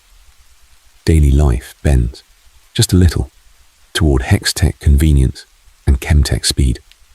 Now that we are clear on that, see how dependency becomes a kind of quiet oath, one that was never spoken aloud, yet binds all the same. This is an empire whose borders are not marked on any map. They are traced instead in patents, in shipping manifest, in the invisible threads of supply and demand stretching from Zorn's depths to Piltover's glittering spires and out into the waiting world. No banners need to rise, no legions need to march, and yet, as more nations weave their future around these tools, the twin cities' shadow stretches farther than any conquering army. When the old powers of magic and starfire finally turn their gaze toward this rising net of glass and steel, what will they see? A mere merchant city, or the skeleton of a new kind of empire, growing quietly beneath their watchful stars? Let's get back to the story soon and find out together. You at the crossroads, choosing between sword, law, and gear. So now, with the twin cities' glass and steel still glimmering faintly in your mind, let the noise of the crowds fall away for a moment. Imagine that you are not only a wandering listener, but a citizen of Runeterra, standing quietly at a crossroads where three great paths of empire meet. On the first road, banners of deep crimson and iron black ripple in a harsh wind. This is the way of Noxus. Here, strength is a kind of faith, and the empire promises that if you are ruthless, clever, or unbreakably loyal, there is always another rung on the ladder. Allow me to explain what that feels like from the inside. At dawn, you wake to the clatter of armor and the barked cadence of drill sergeants, joining rank upon rank of soldiers on the training fields. By midday, you march in heavy boots through foreign dust, a small part of a living spear point pushing against another city's walls. It is dangerous, brutal, and strangely free, because no ancient bloodline or gilded title can fully shield the weak from the demands of Noxian merit. On the second road, the stone is pale and carefully cut, and the walls rise high and clean against the sky. This is Demacia. The lore here is not only written in books, it is carved into songs, rituals, and the very rhythm of daily life. You might wake to the sound of a patrol changing shifts on the ramparts, the measured footfalls of warriors who have sworn to keep forbidden magic at bay. Your days are steady, standing watch on the city walls, inspecting gates, ensuring that the emperor's decrees and the noble codes are obeyed. Demacia may look rigid from afar, but inside its ordered streets there is a quiet safety, a sense that if you follow the rules, the shield of the empire will hold. The third road is not a straight line at all, but a tangle of bridges, elevators, and cables. Above, Piltover's gilded spires catch the sun. Below, Zorn's chimneys exhale greenish mist. Here, Mornings begin in workshops that smell of metal filings and alchemical smoke as you tinker with hextech crystals that hum softly in your hands. You cross crowded platforms where scholars, merchants, and inventors argue over new devices that might reshape trade, warfare, even the nature of magic itself. Yet when evening falls and the city's polished facades turn to shadow, your gaze drifts downward to the restless glow of Sorn, where those same inventions drip and burn in the Undercity's veins. You do not have to choose. Not really. Simply notice which path your thoughts wander down first. Do you feel the pull of the Noxian Legion's drumbeat? The comfort of Demacia's bright walls? Or the flicker of Piltovan gears turning in the dark? This is only a gentle story experiment, a way for your drifting mind to brush against the lives that fill these empires while your body lies still. Because beyond these roads, beyond the mortal cities that argue over borders and banners, there are older crossroads waiting. There are jungles that remember an empire before Shurima, mountain stars that whisper to chosen warriors, and a fathomless void that does not need soldiers or laws to conquer. Now that we are clear on the realms of men and their shining ambitions, then join me as we step past their light and into the empires that rule by starlight, by silence, and by the hunger between worlds. Let me tell you some stories of powers so vast that even Noxus, Demacia, and Piltover are only flickering candles in their shadow. Mount Targon, the silent empire of the sky. If you tilt your head back, past the smoke of burning cities and the banners of every empire we have spoken of, something else is waiting above. Not a fortress of stone or a palace of gold, but a mountain that seems to pierce the sky itself. Mount Targon does not simply rise from the land. It erupts from it. An impossibly tall, otherworldly peak, its summit appears to brush the stars, its jagged crown often lost behind veils of cloud and shimmering auroras of pale magic. Its slopes are dotted with ancient shrines and forgotten pathways, stairways carved by hands that belong to no known kingdom, half buried in snow and time. Travelers speak of statues eroded into faceless guardians, of weathered murals where soldiers kneel before constellations instead of emperors, of lonely fires that burn where no one seems to live. Curious, what kind of empire could claim such a place? Allow me to explain.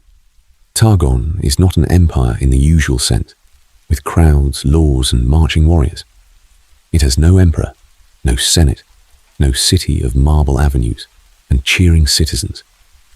Instead, it is a conduit, a towering bridge between Runeterra and the heavens, where celestial aspects gaze down like patient, distant rulers. These are not gods of one tribe or one desert, as in ancient Shurima. They are cosmic beings, vast and cold and brilliant, who choose mortal hosts when the patterns of fate demand it. Through these chosen, history bends. The aspect of the sun once found Leona, a simple warrior of the Solari, and wrapped her in burning armor that could turn night into day. With her radiant shield, she has broken charging lines of Noxian soldiers, held city walls against impossible odds, and ended wars before they could devour whole kingdoms. In the same mountains, the aspect of the moon awakened within Diana, a child of doubt and wonder, whose crescent blade has carved open old dogmas and scattered those who would chain belief to a single light. Then there is Pantheon, the warlike aspect of battle, who has worn many faces across the ages. Under one name, He led spears that shattered invading hosts like waves on unyielding stone. Under another, he fell from the sky like a falling star to strike down horrors that no empire's army could even understand. Let's get back to the story of power itself for a moment.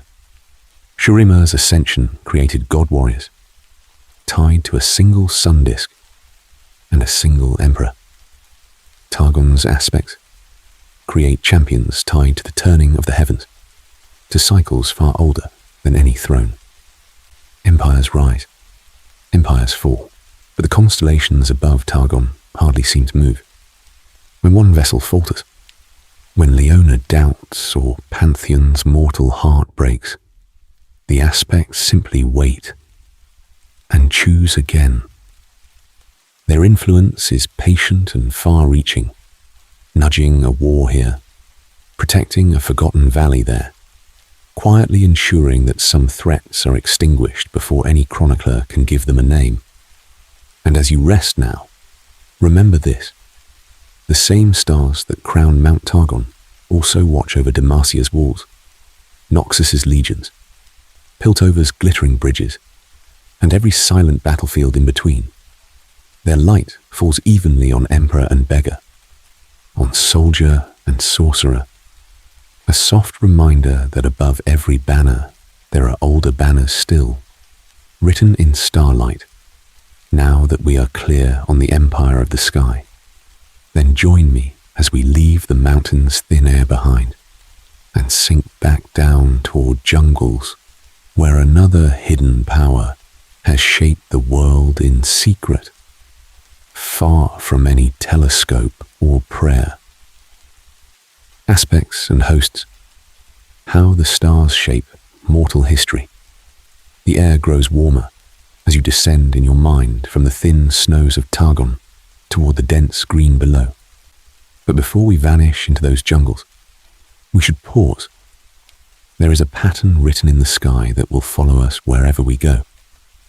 Curious about how the stars themselves take sides in mortal history, allow me to explain it first.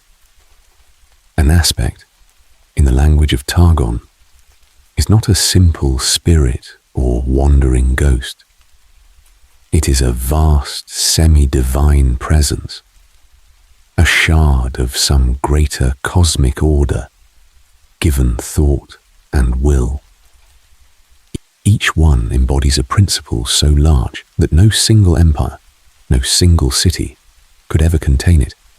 The burning certainty of the sun, the cool secrecy of the moon, the restless hunger of war, or the quiet balance between life and death. They are older than any emperor, older than Shurima's ascension, older than the first crowds that ever gathered to watch soldiers march. Yet these beings do not stride the earth as dragons or titans. They need hands. They need a voice. So, from time to time, an aspect chooses a mortal host. Sometimes that host is one who has climbed Mount Targon, lungs burning in the thin air, surviving trials that would break seasoned warriors. Sometimes it is a wanderer whose soul already sings in harmony with a distant constellation, or a child who, without knowing why, draws the gaze of a particular star. When the choice is made, the mortal and the celestial presence fuse, and a living embodiment of that cosmic power walks the world. Those hosts rarely return as they left. A soldier who once knew only steel and discipline may come down the mountain wreathed in radiant light, able to call lances of solar fire that can shatter siege towers and blind entire battalions. A quiet devotee of the moon might step back into her homeland, wrapped in shifting silver shadow, blades guided by a calm intuition that feels like prophecy. Others channel raw cosmic force, bending gravity, time, or starlight itself, so that battles end before the first arrow truly flies. One person, once just another face in the crowds, becomes a fulcrum on which the fate of kingdoms can tilt. Now that we are clear on what an aspect is, we can see Targon's strange kind of power more clearly. The mountain does not raise armies, does not send heralds to demand tribute, does not draw borders on any map. Instead, it sends champions. These chosen figures may defend a fragile city on the brink of ruin, or they may unmake an empire whose cruelty has echoed too loudly into the night. Their loyalty is not to kings, but to the shifting, often unknowable will of the stars. This is why Targon feels like a quiet empire of influence. Its reach is not measured in miles of land, but in the number of times its champions have appeared at history's turning points, when an ascended warlord needed to be humbled, when a ruined king's shadow spread too far, when the void itself pressed against reality's skin. Let me tell you some stories later of those moments. But for now, let's get back to the story waiting in the jungles below, where another hidden power rules without ever needing to be seen. Ixtal, the jungle empire that chose to disappear. You drift down through the clouds, and the roar of distant oceans fades into a softer sound, rain on leaves, and the slow breath of a living jungle. The desert of Shurima feels far away now. Yet its story is tied to this green maze more closely than most remember. Beneath a dense, misty canopy in eastern Shurima, there is a land that pretends to be untouched. From above, you would see only endless treetops, veiled in white fog, broken by the occasional jagged stone spire, or the glimmer of a waterfall. It looks wild. It looks empty. But allow me to explain what truly lies beneath. Hidden under the leaves are cities of pale stone and living magic. Bridges grown from crystallized vines. Terraces where trees and towers share the same roots. And avenues lit not by torches, but by calm, hovering motes of elemental light. Ixtal is older than most of the nations that now argue over maps and borders.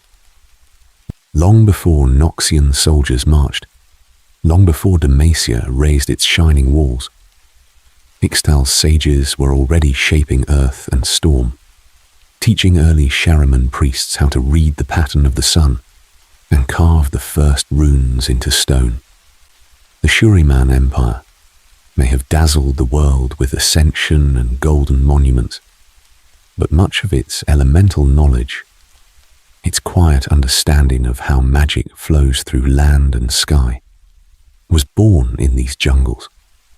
Now that we are clear on that, the silence of Ixtal becomes far more meaningful, for as the centuries turned, Ixtal watched. It saw Shurima rise under god warriors and fall into sand. It heard of the Blessed Isles drowning themselves in death, and of Noxus building a new empire on discipline and conquest. Where others rushed to expand, Ixtal chose a different path. It stepped back. It wrapped its heartland in illusions so perfect that travelers saw only tangled roots and choking undergrowth. It raised rings of elemental wards, walls of invisible pressure that turned aside explorers and armies alike, until the jungle itself seemed to reject intruders. Inside that hidden realm, order did not fade. It sharpened. Ixtal is ruled by a strict hierarchy of elemental mages, each trained to shape stone, water, flame, and storm with a precision the outside world has almost forgotten. Geomancers raise entire districts in a day and sink them again without leaving rubble. Nature mages coax forests into planned patterns, guiding every branch, every pool, every path. To wandering eyes, it is wilderness. To those who know the sigils, it is a carefully tended garden of power. You might wonder what would happen if this quiet empire ever chose to step fully back into the light. Let's get back to the story of empires for a moment. Noxus wields soldiers, Piltover wields invention, and Shurima once wielded the glory of ascension. But Ixtal commands the elements themselves. If its mages ever marched as one, if its cities of living magic ever opened their gates, their strength could rival any modern power, and perhaps surpass them, reshaping not just borders, but the very land beneath every warrior's feet. For now, they remain watching in the mist, while other empires clash on soil that Ixtal could, with a gesture, turn to stone, to jungle, or to nothing at all. Hidden hegemony, defining Ixtal's secret rule. Yet there is another kind of rule, quieter than marching soldiers and burning banners. It is the rule of choosing not to stand in the crowd at all, of stepping back until the world forgets your face, but not your touch. An empire can command by presence, but it can also command by absence, by shaping the stage while others argue upon it. Curious how that works? Allow me to explain. When you think of an empire, you might imagine Shurima at its height, with ascension blazing above the desert, and god warriors leading armies from city to city. You might see Noxian legions or Demacian walls. Ixtal refuses all of that. Its leaders look outward and see only corruption and instability, empires that rise on conquest and fall into ruin, leaving scars on the land itself. To them, true power is not in ruling every province, but in preserving their own civilization and magic from the chaos beyond the jungle's edge. So they hide, but they do not sleep. From their veiled cities of living stone and woven light, Ixtali mages reach into the sky and the soil, turning the world into a quiet instrument. Storm fronts that should drench a foreign port veer away at the last moment, leaving harvests ruined and plans delayed. Sea winds that might carry explorers toward the jungle instead twist, ushering their ships elsewhere. Travelers who wander too close find paths subtly bending, illusions deepening the green, until they circle back to the safety of ignorance. Every so often, however, the jungle sends someone out instead of turning others away. An agent walks into the courts of Piltover or Noxus, dressed as a minor noble, a scholar, a wandering warrior. Chiana is the clearest example. A princess of a hidden empire who strides through foreign halls as if they were training grounds. She listens, tests, and pressures, gathering secrets like trophies. One person, in the right city, can tip a decision, redirect a trade road, or whisper a warning that prevents an expedition from ever reaching Ixtal's borders. Their hegemony is defensive by design. The spells that cradle their homeland are wards, veils, and labyrinths of living jungle. Yet the same mastery of elemental magic that bends rain and stone could, if unleashed, become something far more terrible. Imagine earthquakes rolling beneath a Noxian army, or a Demacian fortress swallowed overnight by vines and chasms. Imagine a storm called not to nourish, but to erase.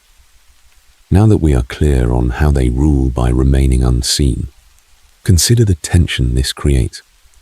In the grand tapestry of Runeterra, Ixtal is a sleeping giant of magic, a hidden empire that has already helped shape Shurima's past, and could, if it wished, dictate the future. For now, it chooses the safety of shadows. But if the day comes when hiding is no longer enough, then join me in wondering, will the world even understand what is happening before the land itself turns against every emperor and every city that ever ignored the jungle's quiet watch. Let's get back to the story, and to the louder empires that never learned to step aside. The void between, an empire that devours all others. The louder empires roar and clash across deserts and seas. But somewhere beneath all that noise, there is a deeper silence waiting.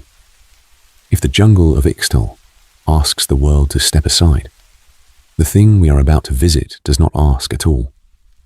You can imagine it, if you like, as a wound in the sky. Not a kingdom, not a city. The void is not an empire of stone walls and marching soldiers, but a cold, alien nothingness beyond Runeterra. A vast absence that presses against reality, like deep ocean pressure against glass. It does not raise banners or crown an emperor. It does not build monuments. It only hungers to consume, to overwrite, until there is no story left to tell. Curious what that means for a world of crowds and warriors and magic. Allow me to explain. The void does not simply appear as a single army. It seeps in through rifts and fractures, places where the fabric of existence thins.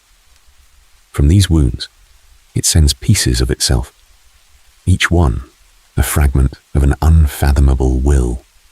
Vel'Koz drifts through battlefields like a living lens, dissecting minds and memories to understand a reality he was never meant to share. Kha'Zix stalks the wilds as an evolving predator, adapting with every kill, as if the void were learning how best to unmake life by tasting it. Far to the south and east of ancient Shurima, there was once a proud human civilization that thought it could control this power.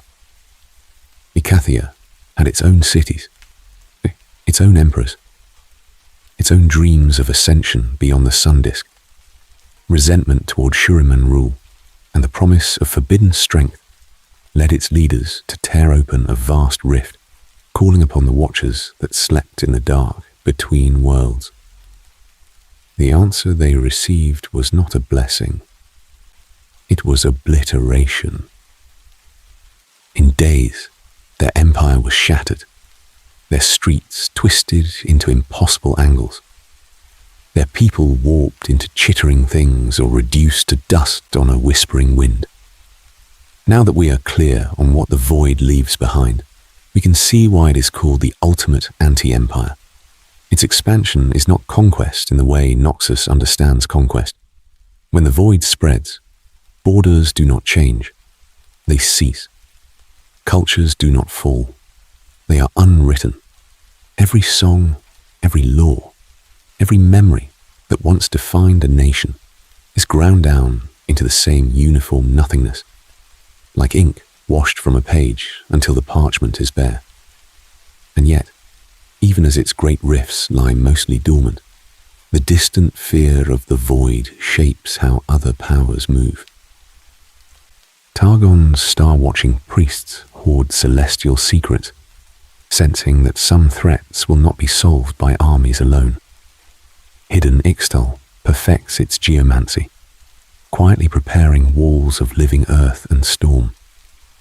Shurima seeks lost ascended weapons in the desert, while Demacia and Piltover lock away dangerous magic or refine it into tools. Each empire hoping that if the sky ever tears again, they will not be the first to fall. Let me tell you some stories about those who have glimpsed that darkness and survived, because their choices ripple outward into every court and war council. For if there is an empire that devours all others, what kind of ruler dares to dream of victory at all? And what might they bargain away when the first new rift finally opens? Icathia's last stand, when an empire called the void. If you wish to understand why rulers should fear the dark between the stars more than any rival empire, then join me and rest your thoughts on a very old wound in the desert. long before Noxian legions marched or Demacian walls rose, there was Icathia, a once thriving human empire, pressed beneath the golden heel of Shurima. Its cities were not as radiant as Azia's sun-drenched capital, but they were clever, stubborn places, where scholars and warriors whispered together in quiet defiance. Shuriman soldiers marched through their streets. Shuriman laws crushed their customs, and statues of the distant emperor watched as local kings were reduced to little more than obedient governors. Resentment built slowly. Then it boiled. Icathia rebelled, and when its people realized that no mortal army could stand long against the ascension-blessed hosts of Shurima, they turned their eyes away from the sun and down into the cracks beneath reality. Power was needed, any power, and the old prohibitions against forbidden magic began to feel like chains rather than wisdom. Curious what they found when they looked beyond the world. Allow me to explain. Icathian mages uncovered traces of the void, a hungering nothing that was not simply absence, but a patient, alien will. They convinced themselves that it could be bargained with, that a pact might shatter Shurima's god warriors and free their people. Ritual circles were carved into stone, runes etched with trembling hands, and in a great ritual city, they opened a rift, believing they would bind the darkness like any other summoned force. For a moment, there was silence. Then geometry itself began to scream. Streets twisted into impossible angles that led back to themselves. Towers folded like wet paper into spirals that should not stand. And the very horizon warped as though the land were trying to look away. Crowds of desperate citizens became chittering abominations, limbs multiplied or erased, eyes blooming like pale flowers along their skin. Some dissolved into crawling masses of teeth and whispers, while others simply vanished, leaving only shadows that did not match the light. Shurima answered with all its might. Ascended warriors descended upon Icathia, radiant against the seething dark, and the Empire's soldiers marched in disciplined ranks toward a place that no longer obeyed the laws of the world.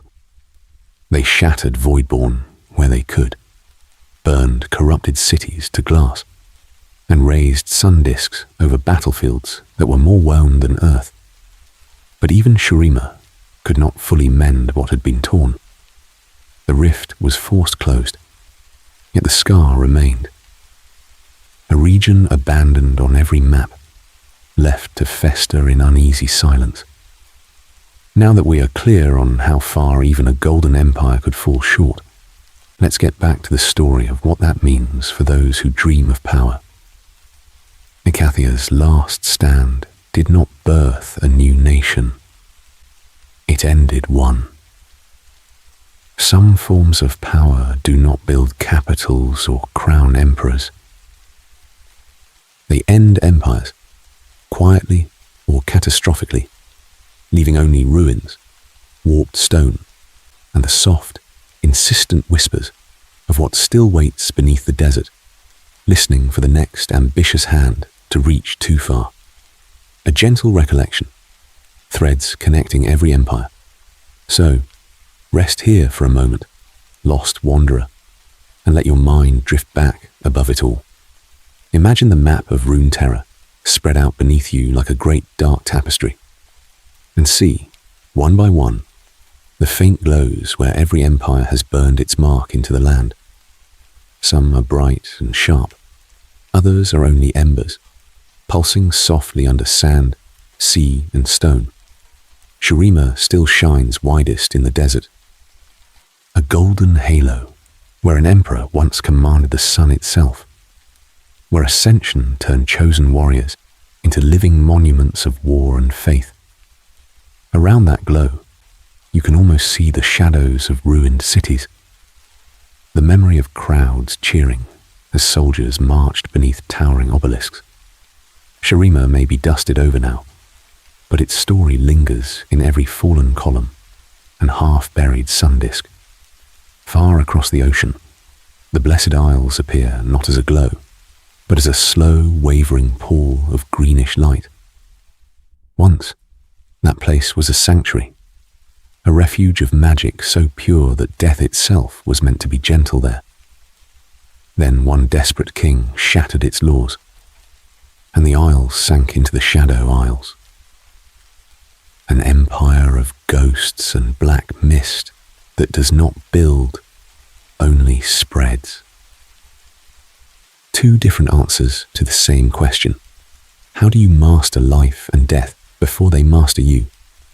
If you let your gaze move north, Noxus smoulders like a furnace, a ruthless meritocracy where any warrior, any schemer, any visionary can rise, so long as they are strong enough to take what they desire.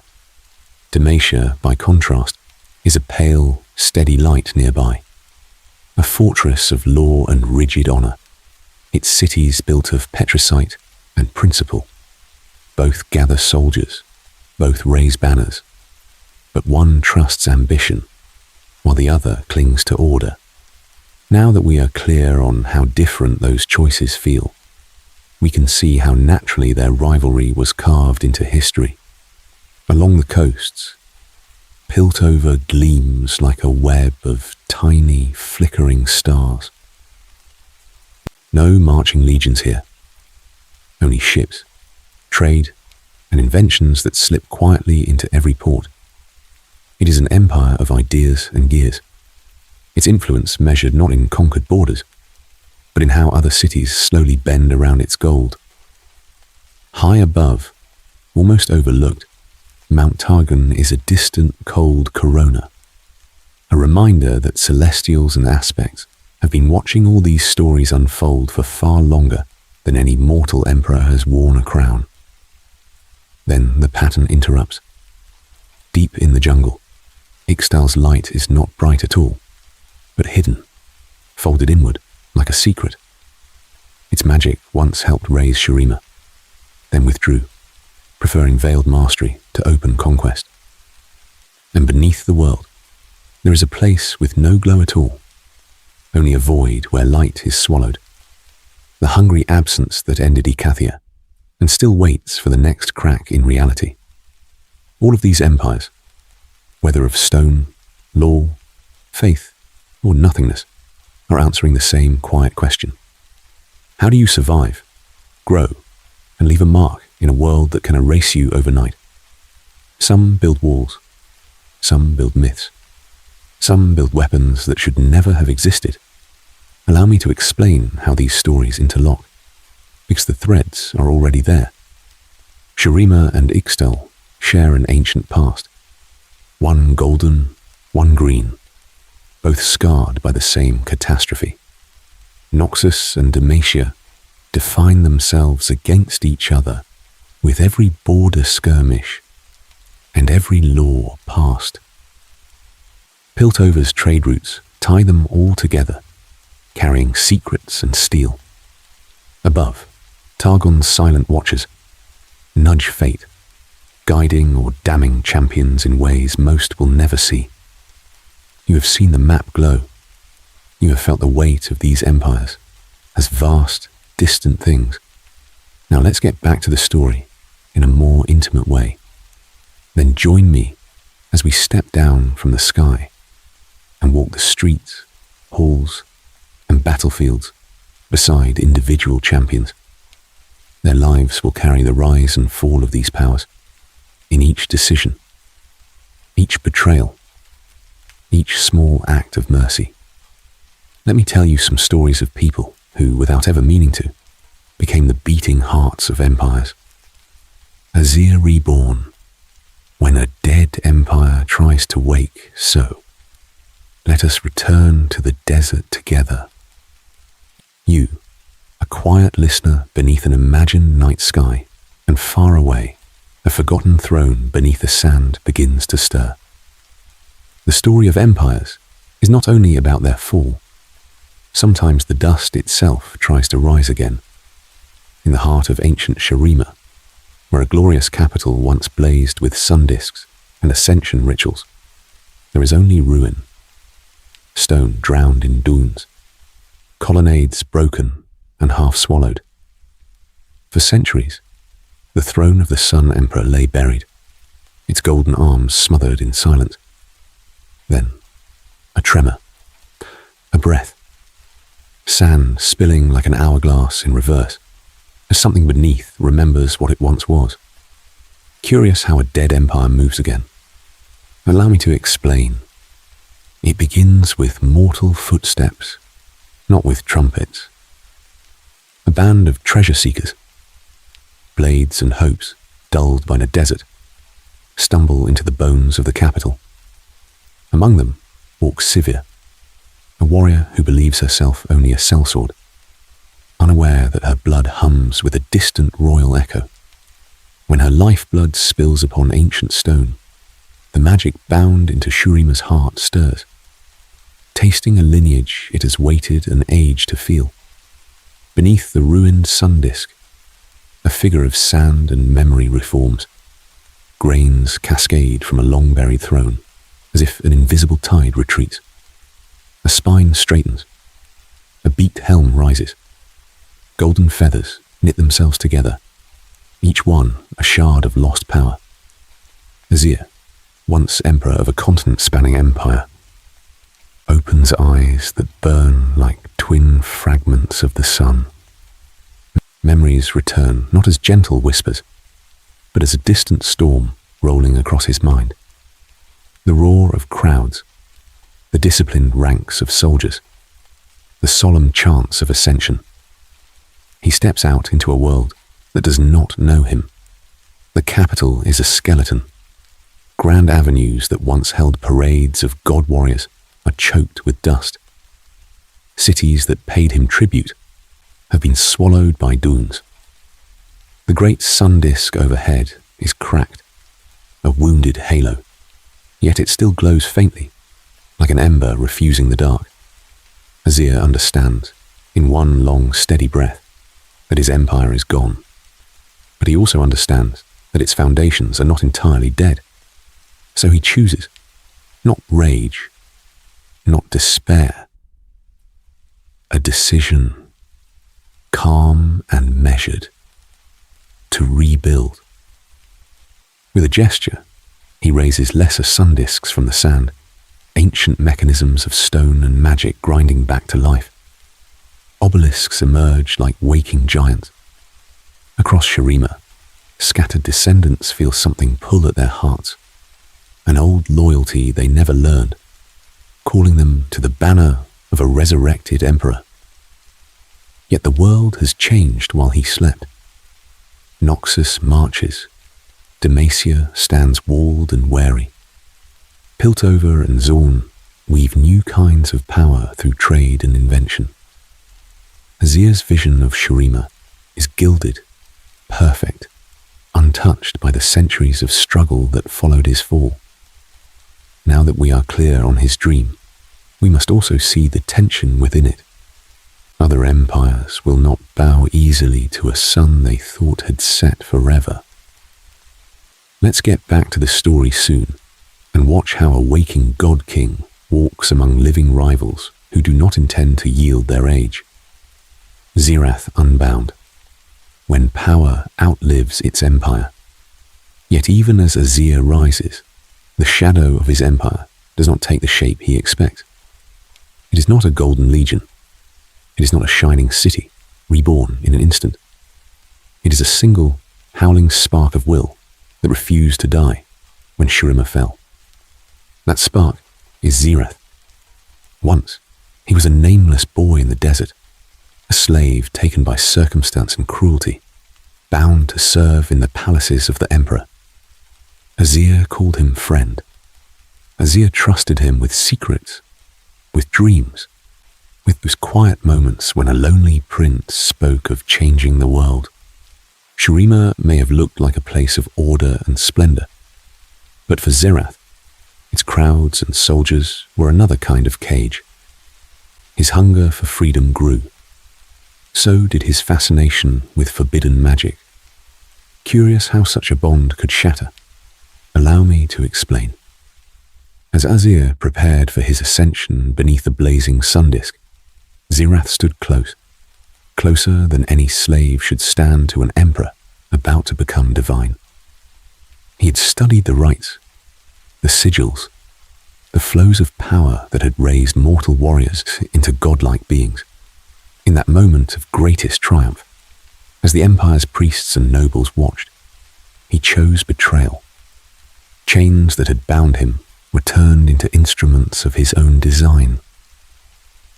He was dragged in irons beneath the descending disk, wrapped in shackles inscribed with runes. And when the ancient engine of the empire flared beyond control, Zirath did not burn. He drank. The unleashed energy poured into him, melting flesh, bone, and breath. His mortal form disintegrated into crackling arcs of raw magic, a silhouette of lightning held together by will and hatred. Where a man had stood, a living storm now screamed against the sky. From that day, Zirath has wandered as something no longer human, no longer Shuriman, yet never entirely free of either. He is not tied to the Empire's ideals, but its knowledge lives inside him. The diagrams of sun disks, the secrets of ascension, the long catalogue of conquests etched into his fractured mind. He remembers every city that knelt, every warrior raised and broken, every decree an emperor ever signed. Zirath has become a dark echo of Shurima's power, an empire's mastery of magic, stripped of law, mercy, or purpose.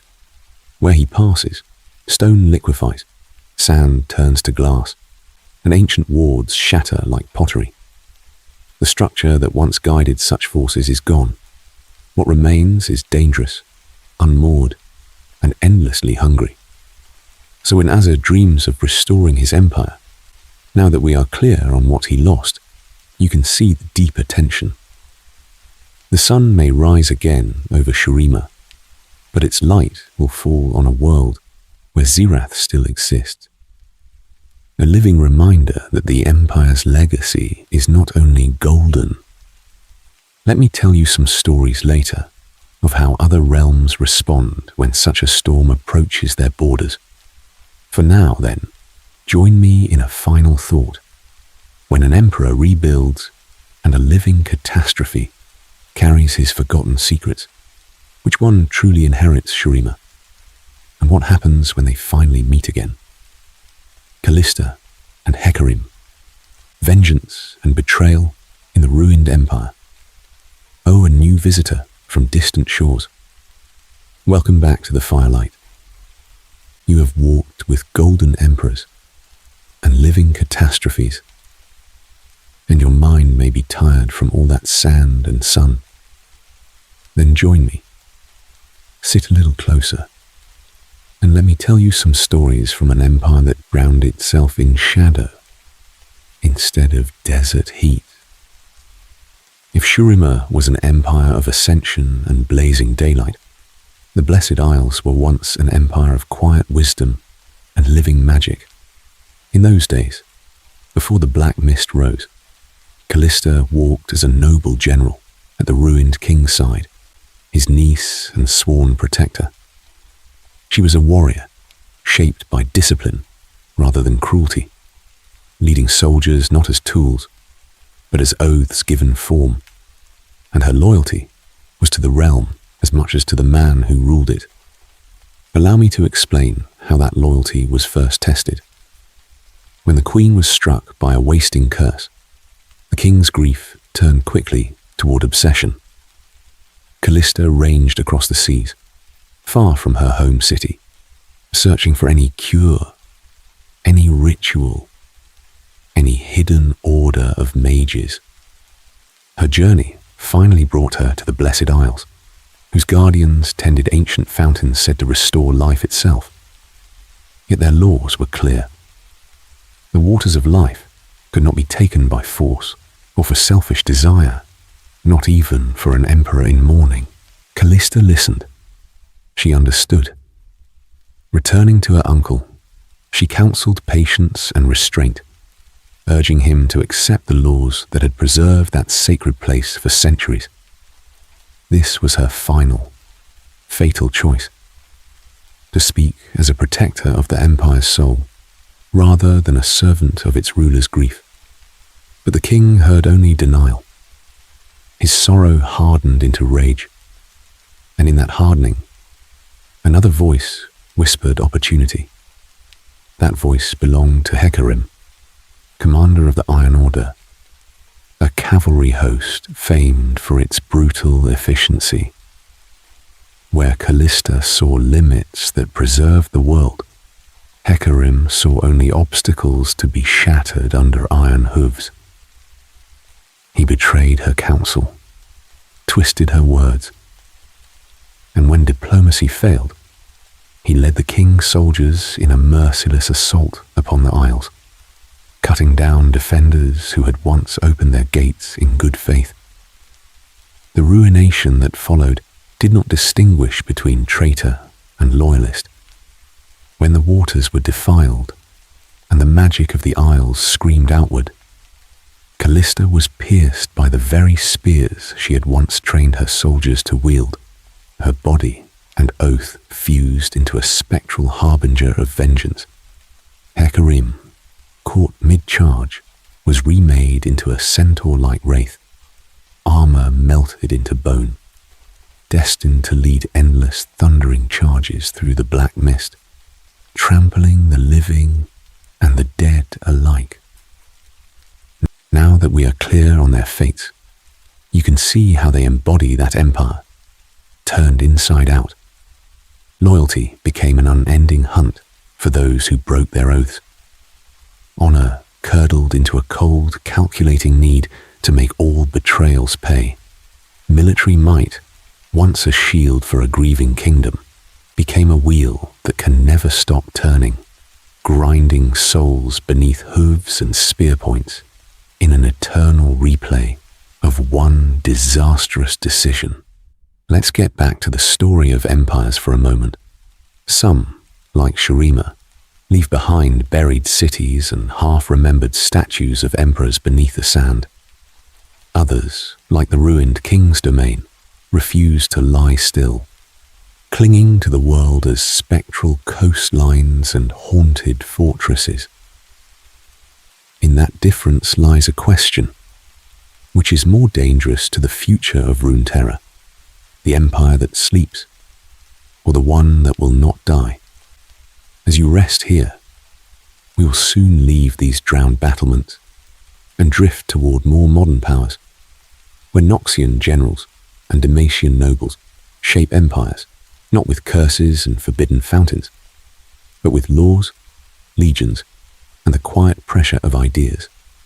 For now, simply remember Callista and Hecarim, and how an empire's finest warriors became its most enduring ghosts. Darius and Draven, brothers at the heart of Noxus. So, lost wanderer, as those ghostly hooves fade into the mist, feel the world tilt forward in time, from drowned kingdoms and shattered vows to a harsher, iron-bound age. The sea fog thins, and in its place rises another vision of power. Not cursed lords in black armor, but living generals and roaring crowds in a vast, hungry empire. This is Noxus, and at its heart, two brothers stand like twin blades. Allow me to explain how their story begins. Far from the marble avenues of the capital city, on the violent frontiers where Noxian soldiers bled for every muddy hill, two boys named Darius and Draven learned what survival truly meant. Orphans of war, raised among marching boots and campfire whispers, they had no noble title, no patron, no promise of safety. What they had instead was Noxus's cruel, simple creed: prove yourself, or be forgotten. In that harsh soil, two very different kinds of warriors took root.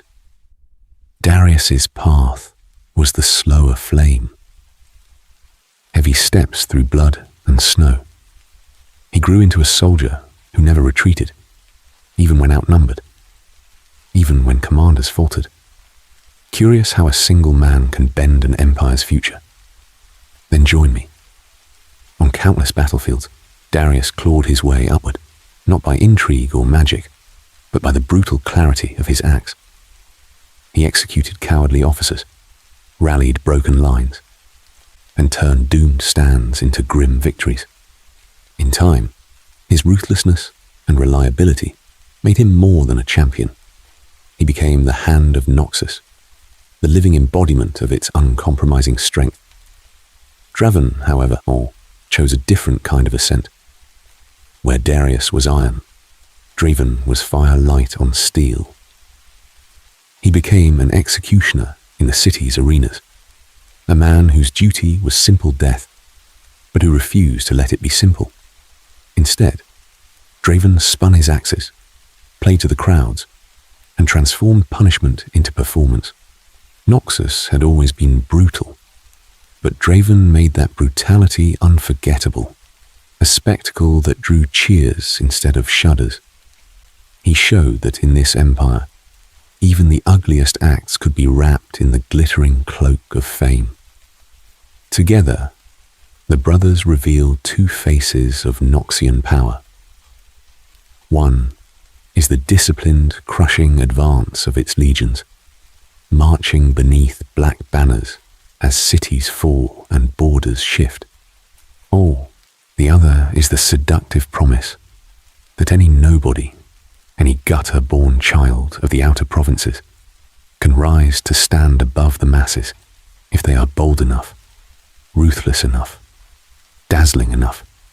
Now that we are clear on who they are, let's get back to the story of what they mean. For those who live on Runeterra's restless borderlands, Noxus is not only an invading army pressing at their gates, it is also a door, half open, into a different life. Some see Darius and imagine honor carved from hardship. Others watch Draven and dream of their name shouted by thousands. Yet the price of that dream is always the same: blood spilled for an empire that will remember you only as long as you keep winning. As you rest, keep that in mind, because soon we will drift from the roar of Noxian arenas to other empires of stone and law, where power wears gentler masks, but binds just as tightly.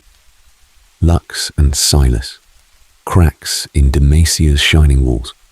From the roar of arenas, you drift now to quieter streets, to a city of white stone and orderly banners, where power pretends to be gentle.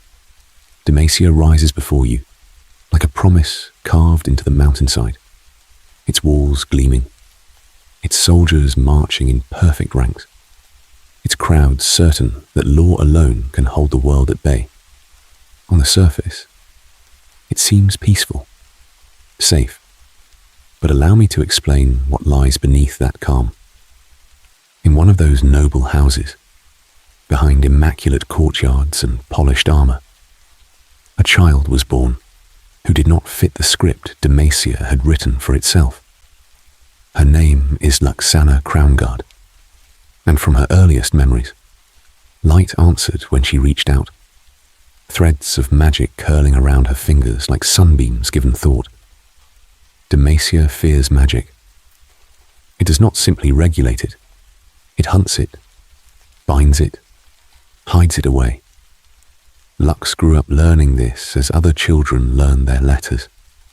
She watched mage seekers ride through the city, watched frightened faces vanish behind prison doors, watched her own family speak of sorcery as a sickness that must be cut out before it spreads.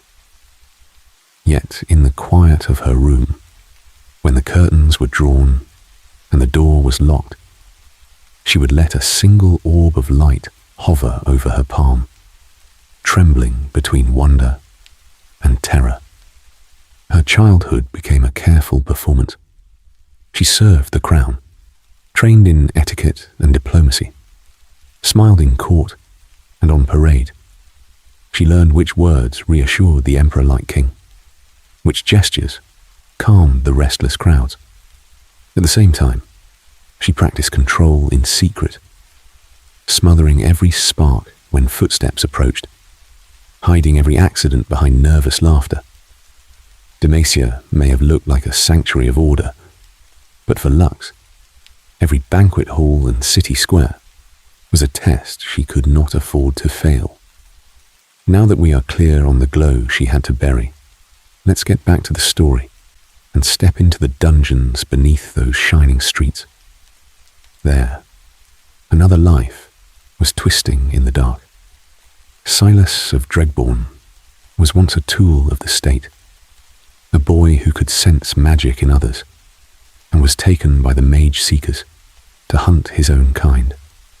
Iron chains were clasped around his arms, forged to absorb the spells of those he touched, turning their power into something inert and controllable. But the chains learned, or perhaps Silas did. Years of contact taught him that the bindings did not merely contain magic. They could hold it, reshape it, release it.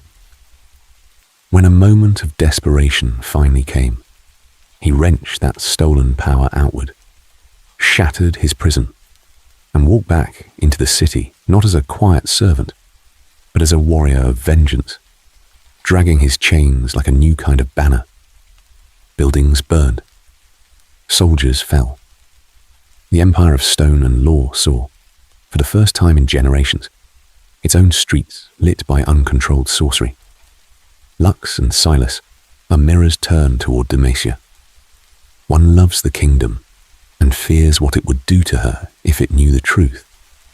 The other hates what it did to him and wants to tear it down. Together, their stories reveal the empire's deepest fracture. Its refusal to accept that magic is not an enemy at the gates, but a living reality within its own bloodlines. By denying that truth, Demacia forged the very rebellion it fears. You can see the crack, even if the walls still stand. A noble girl who shines too brightly. A prisoner who turns his chains into weapons. A city that claims purity, while its foundations hum with the power it tries to erase. Then join me as we leave these uneasy streets behind for a moment, because beyond Demacia's mountains, another kind of empire waits. One that conquers not with swords or shackles, but with inventions, ideals, and the quiet rewriting of what progress means. Jace and Victor, the soul of Piltover, and Zorn's future. Oh, a new visitor from the smoke and steel. Welcome. You have walked far from Demacia's stone and sunlight to reach these twin heights and depths, where progress hums like a heartbeat beneath the streets. Then join me. Sit for a while, and let me tell you some stories about an empire of gears and light that rules without ever calling itself an empire at all. High above the ocean, on cliffs crowned with marble towers, stands Piltover, the city of progress. Its bridges arc like silver ribs over the water, and its scholars speak of order, law, and carefully measured change.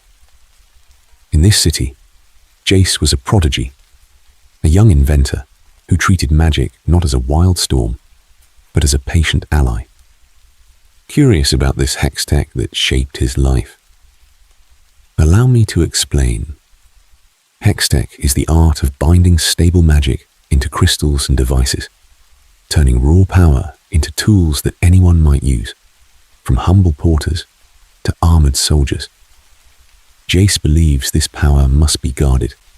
To him, Piltover's safety, its glittering streets and bustling crowds, depend on keeping dangerous discoveries within trusted hands. When he forges a hammer that crackles with caged lightning, he does it to shield his city. to ensure that the empire of coin and knowledge above the cliffs remains prosperous and secure. Piltover may not field legions like Noxus, but its inventions travel with caravans and merchant fleets, slipping quietly into every corner of Runeterra. Beneath Piltover's shining plazas, however, another world breathes. Zorn stretches through canyons of rusted metal and fogged glass, a city of survivors, where the air tastes of chemicals and hope. Here walks Victor, once a boy of the Undercity, now a visionary who looks at frail flesh and sees a problem to be solved. His dream is the glorious evolution, the belief that humanity should embrace augmentation and steel, shedding weakness as Shurima once shed mortality in its ascension of god warriors. Victor does not fear change. He fears stagnation. Where Jace insists on regulation and restraint, Victor asks why suffering workers must wait while the privileged debate. Their conflict over ethics and control mirrors the deeper struggle between their cities. Piltover's careful, licensed innovation above, and Zorn's desperate, unchecked experimentation below, where accidents birth both miracles and monsters, yet their creations refuse to stay where they were born. Hextech rifles whisper into Noxian arsenals. Prosthetic limbs replace those lost by soldiers on distant fronts, and portable gates redraw trade routes that once belonged only to proud coastal emperors. A miner in the Freljord wears a Piltovan respirator. A wounded warrior in Ionia walks again on Zornite metal. Now that we are clear on this, let's get back to the story of power. Because through Jace and Victor, you see a quiet truth.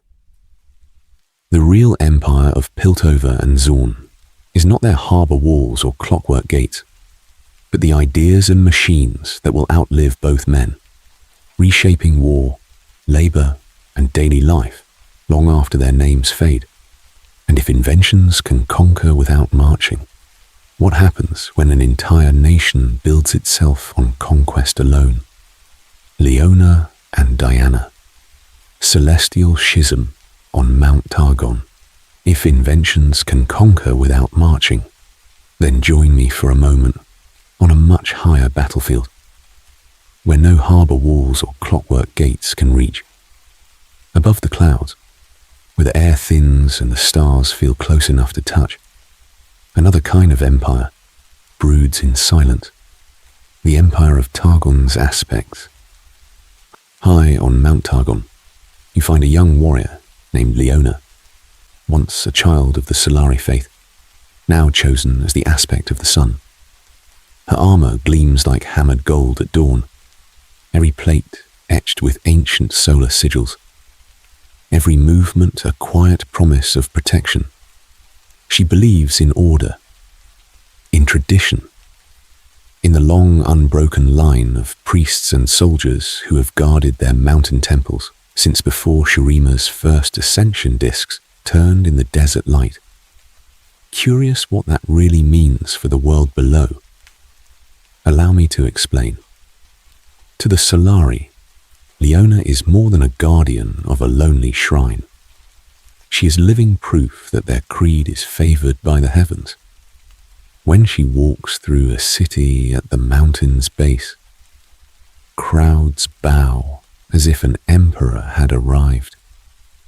Local rulers seek her blessing, or at least her neutrality, because a single word from a radiant champion backed by a star could sway soldiers, nobles, and commoners alike.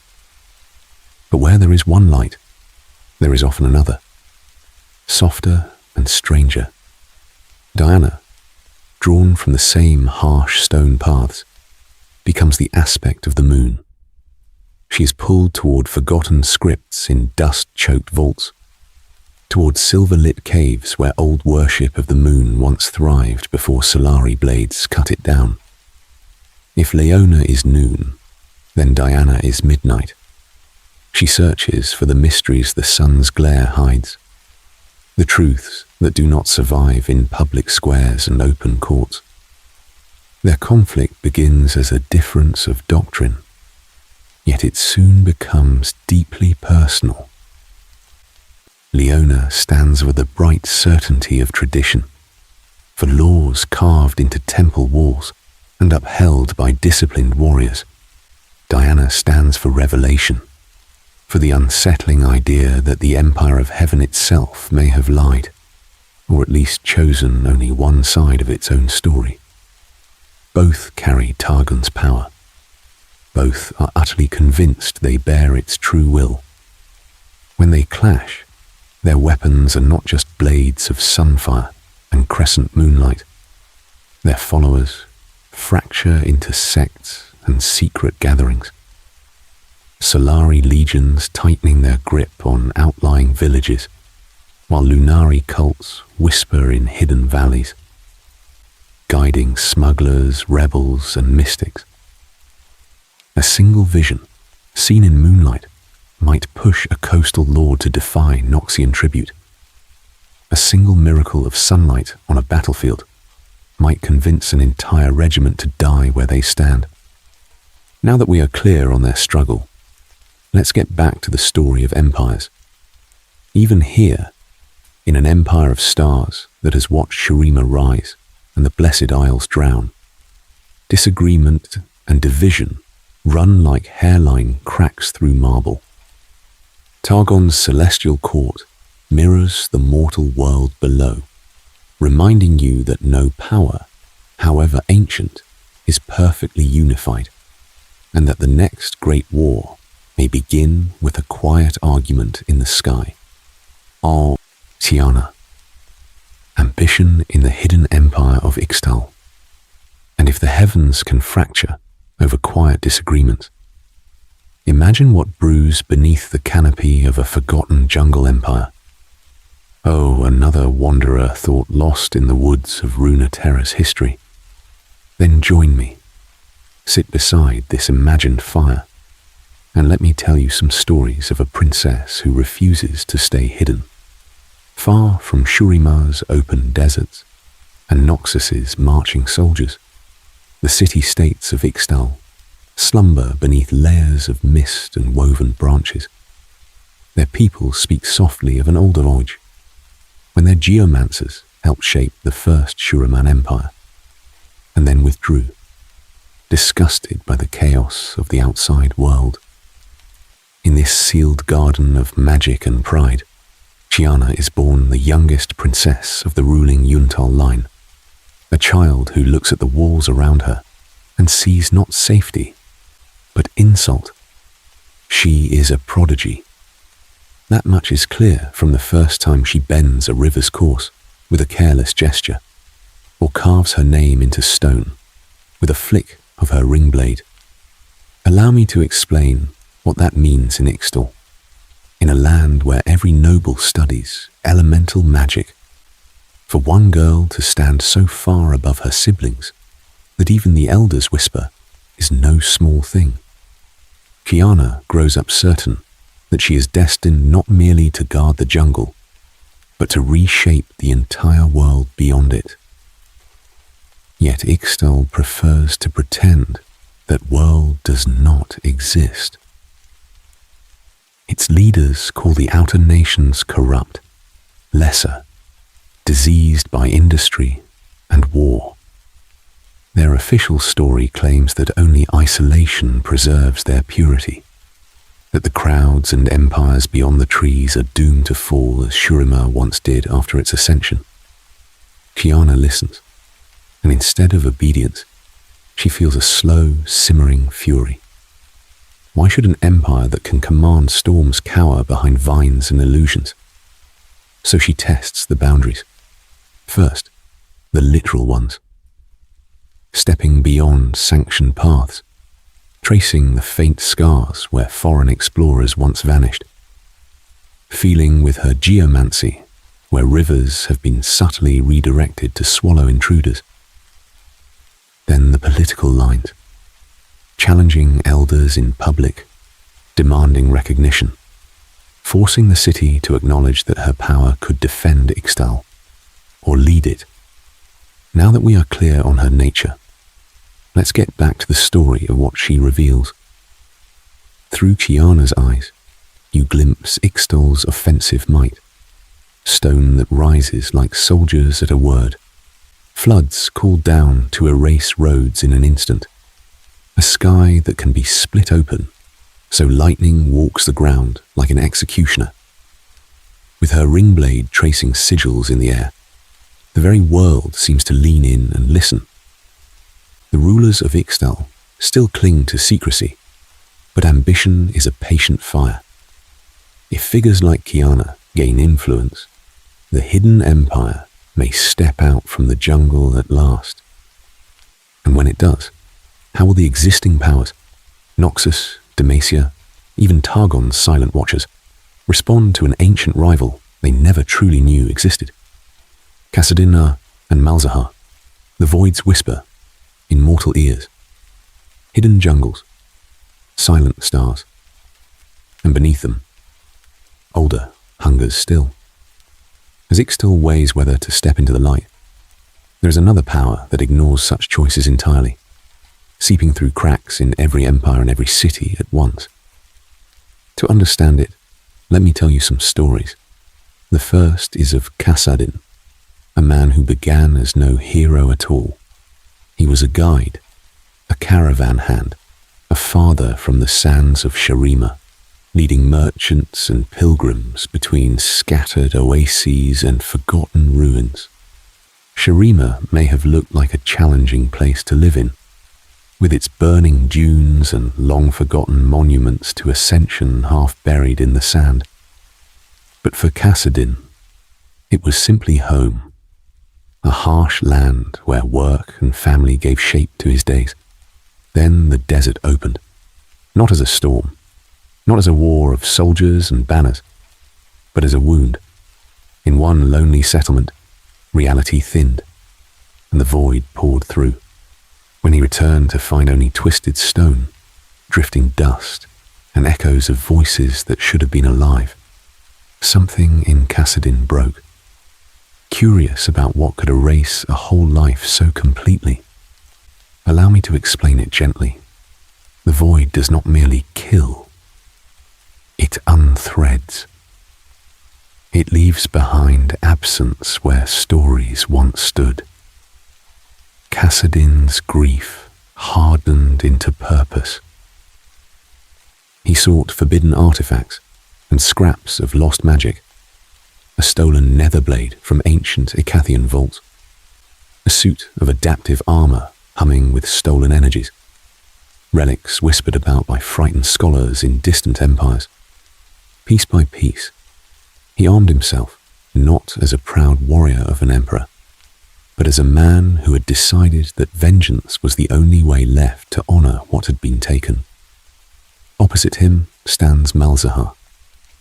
Once, he was only a seer, wandering the great cities and deserts, watching the rise of Noxian legions, Demacian walls, Piltover's glittering inventions, and Shurima's broken sun discs.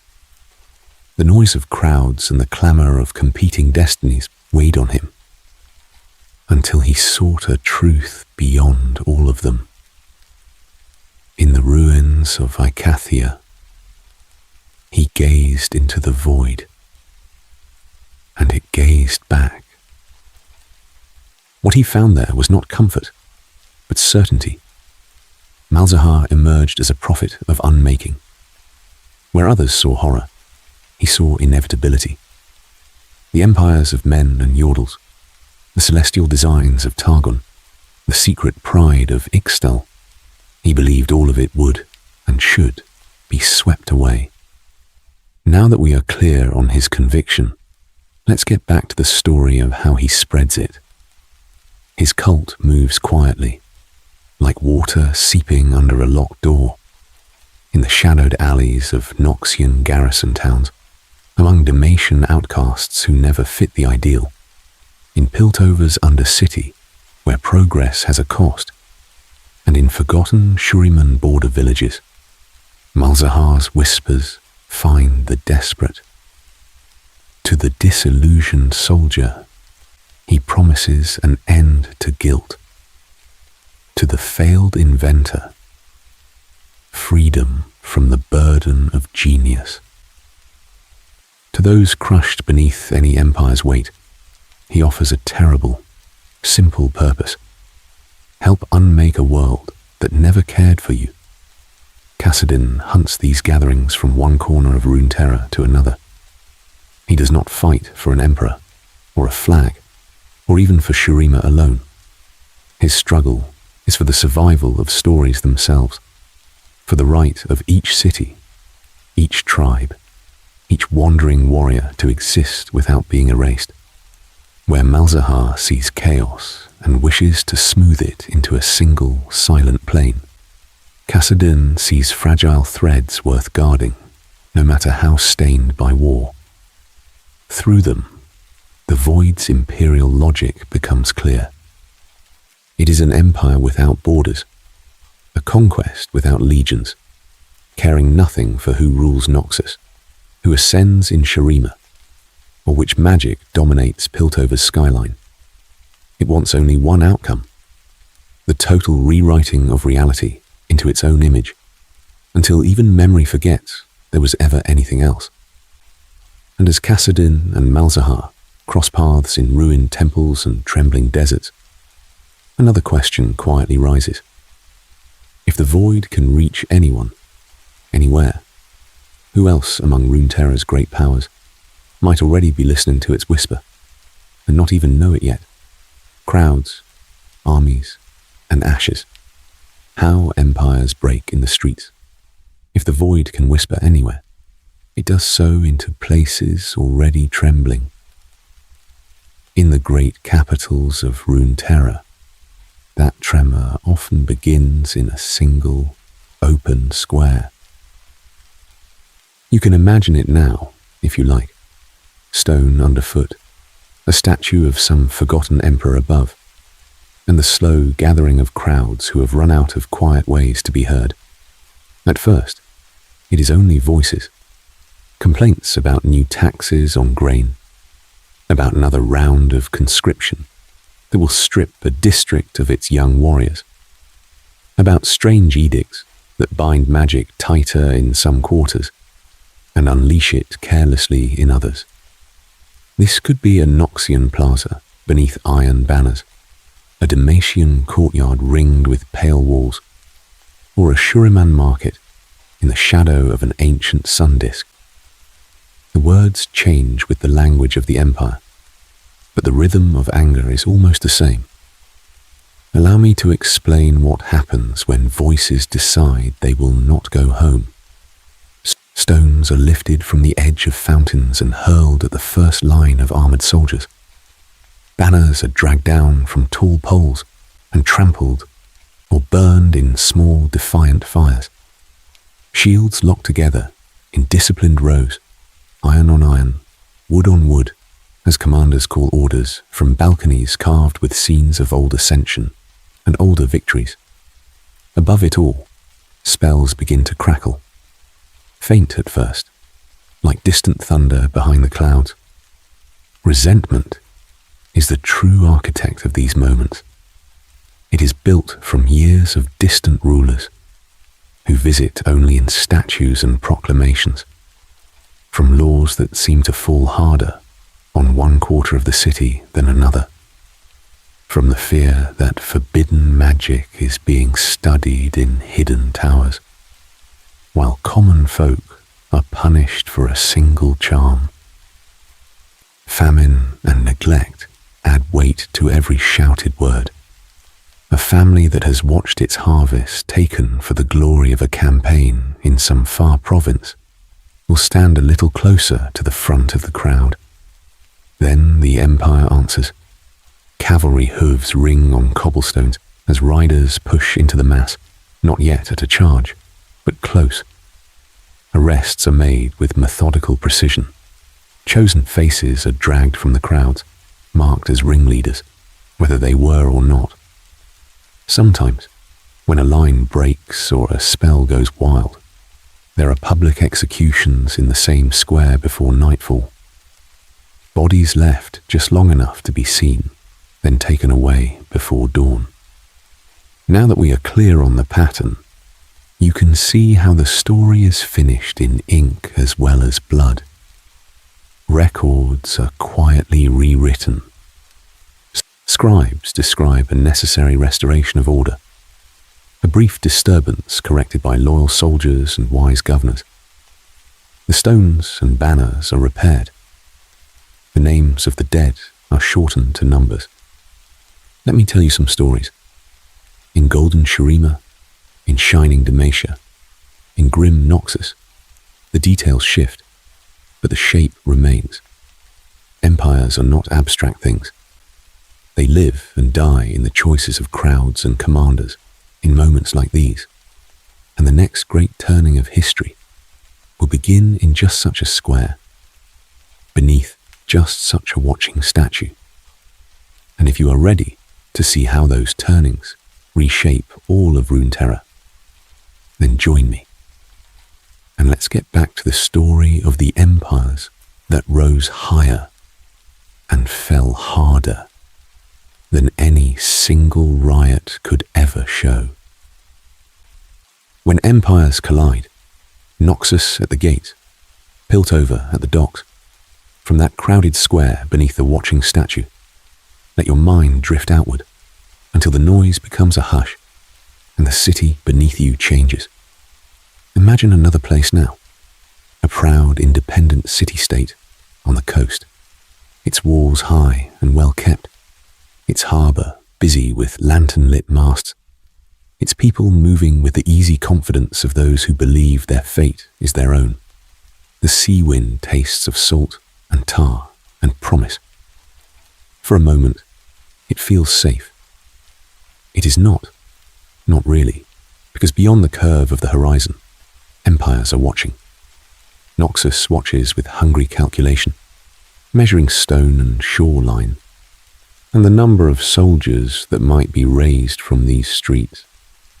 Piltover watches with ledgers and charts, seeing not battlements, but shipping lanes, not temples, but potential clients for hextech and steel. 2 paths, 1 destination. How do empires arrive at a city like this? Allow me to explain. First, picture the Noxian approach. Dawn on the plains. The coastal mist still clings low when the first banners appear, dark red against the pale sky. Then the rest of the legions crest the hills, rank upon rank of armoured warriors, iron discipline moving like a single creature. Behind them, siege engines groan into place, great towers of timber and steel, and engines that hurl stones heavy enough to break a gatehouse in a single shuddering impact. Emissaries ride ahead under a flag of truce. But there is nothing gentle in their message. They offer terms of surrender, spoken in a calm, almost reasonable tone. Become a valued part of the Noxian Empire. Send your brightest children to study in Noxian academies, your strongest to serve among the soldiers. Accept a governor. Accept tribute. Accept that your proud city will now fight in Noxus's wars. Refuse, and the siege engines will speak instead. The choice is real, but it is framed by the shadow of those marching columns, and by the memory of other city-states that resisted and were taken stone by stone. Now shift the scene.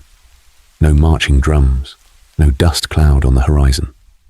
Only ships, sleek and well-appointed, gliding into that same harbour under flags of Piltover, the city of progress. Trade envoys disembark with smiles and contracts rather than spears.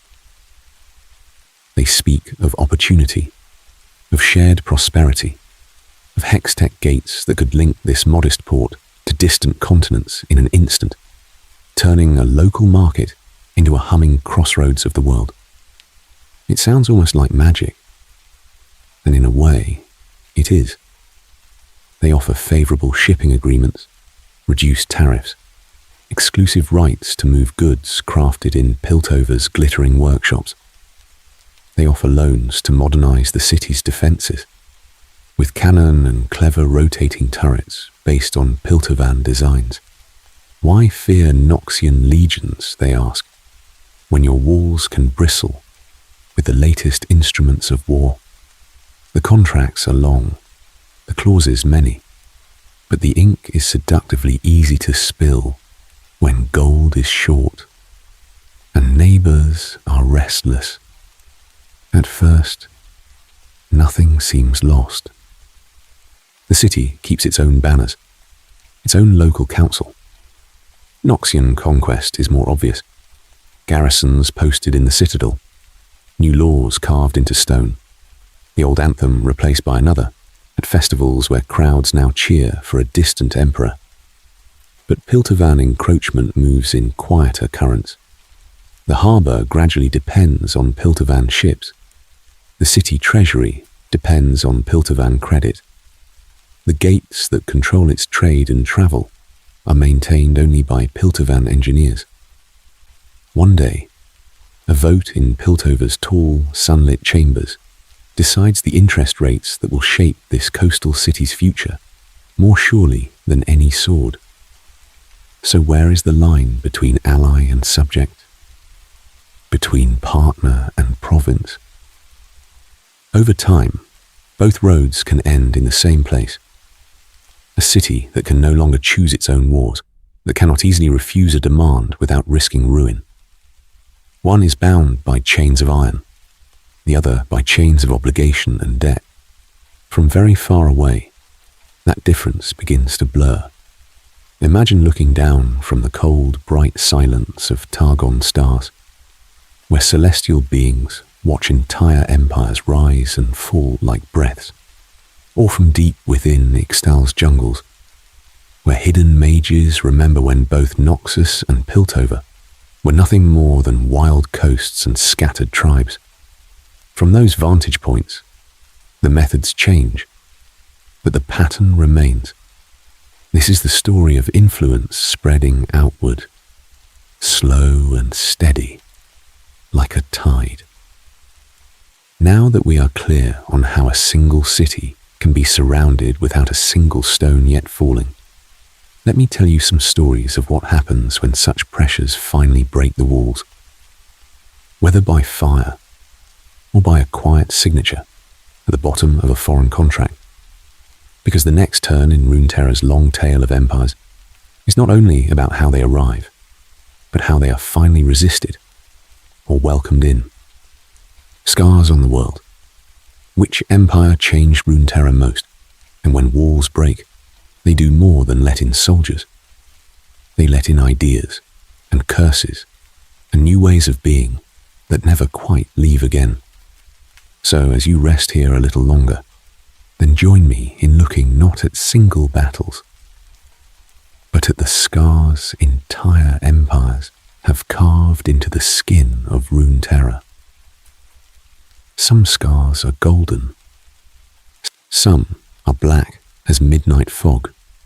Some are still being cut, stroke by deliberate stroke, curious which is deepest.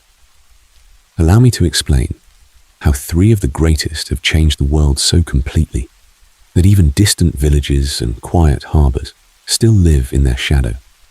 First, there is ancient Shurima, the sun-crowned empire that once unified nearly all the south beneath a single radiant emperor. At its height, the ascension of chosen warriors into godlike beings seemed like a promise that order and protection would last forever. Towering sun disks shone over desert cities, and crowds knelt as living icons of war and wisdom strode past in armour, bright as dawn. Yet when that divine monarchy fell, its legacy did not vanish. It lingered as the Darkin ascended, warped into weapons of rage, and as a memory that a continent-spanning throne was possible. that an emperor might claim the right to rule by heaven's own fire. Other empires would echo or resist that idea. Noxian generals dream of uniting lands through strength rather than sun, while Demacian kings build shining walls in stubborn refusal of god kings. Now that we are clear on how Shurima's dream still haunts distant courts, let's get back to the story and sink into a darker wound. The ruined king's empire was never wide in miles, but it was vast in consequence. The Blessed Isles were once a sanctuary of magic, a place where scholars walked beneath silver trees, and the dead were laid to rest in gentle light. One desperate king, dragging his wife's coffin across the sea, shattered that peace with a single act. The waters of life were twisted, the ritual failed, and in an instant, the isles became the Shadow Isles. Black mist rolled out like a living tide, binding souls to cursed armor, turning brave warriors and simple sailors alike into things that could not die, yet could not truly live. To this day, the ruination stains maps and memories. Captains whisper of ghost fleets. Mages study its corruptive pattern. Historians trace how one man's grief became a continent of undeath. And then there is Noxus, whose scar is still being drawn. This empire does not worship a sun, nor chase immortality. It believes in strength, of will, of talent, of steel. A common soldier can rise to command legions if they prove themselves. A conquered city can keep its customs if they add to Noxian power. Cultures are folded into the empire rather than erased, their festivals and inventions marching alongside its red banners. Neighboring kingdoms feel that pressure every season. Demacia hardens its laws. Piltover sharpens its trade. Ionia learns new forms of war. Noxus forces the world to adapt or be swallowed. So as your thoughts drift, consider this quietly.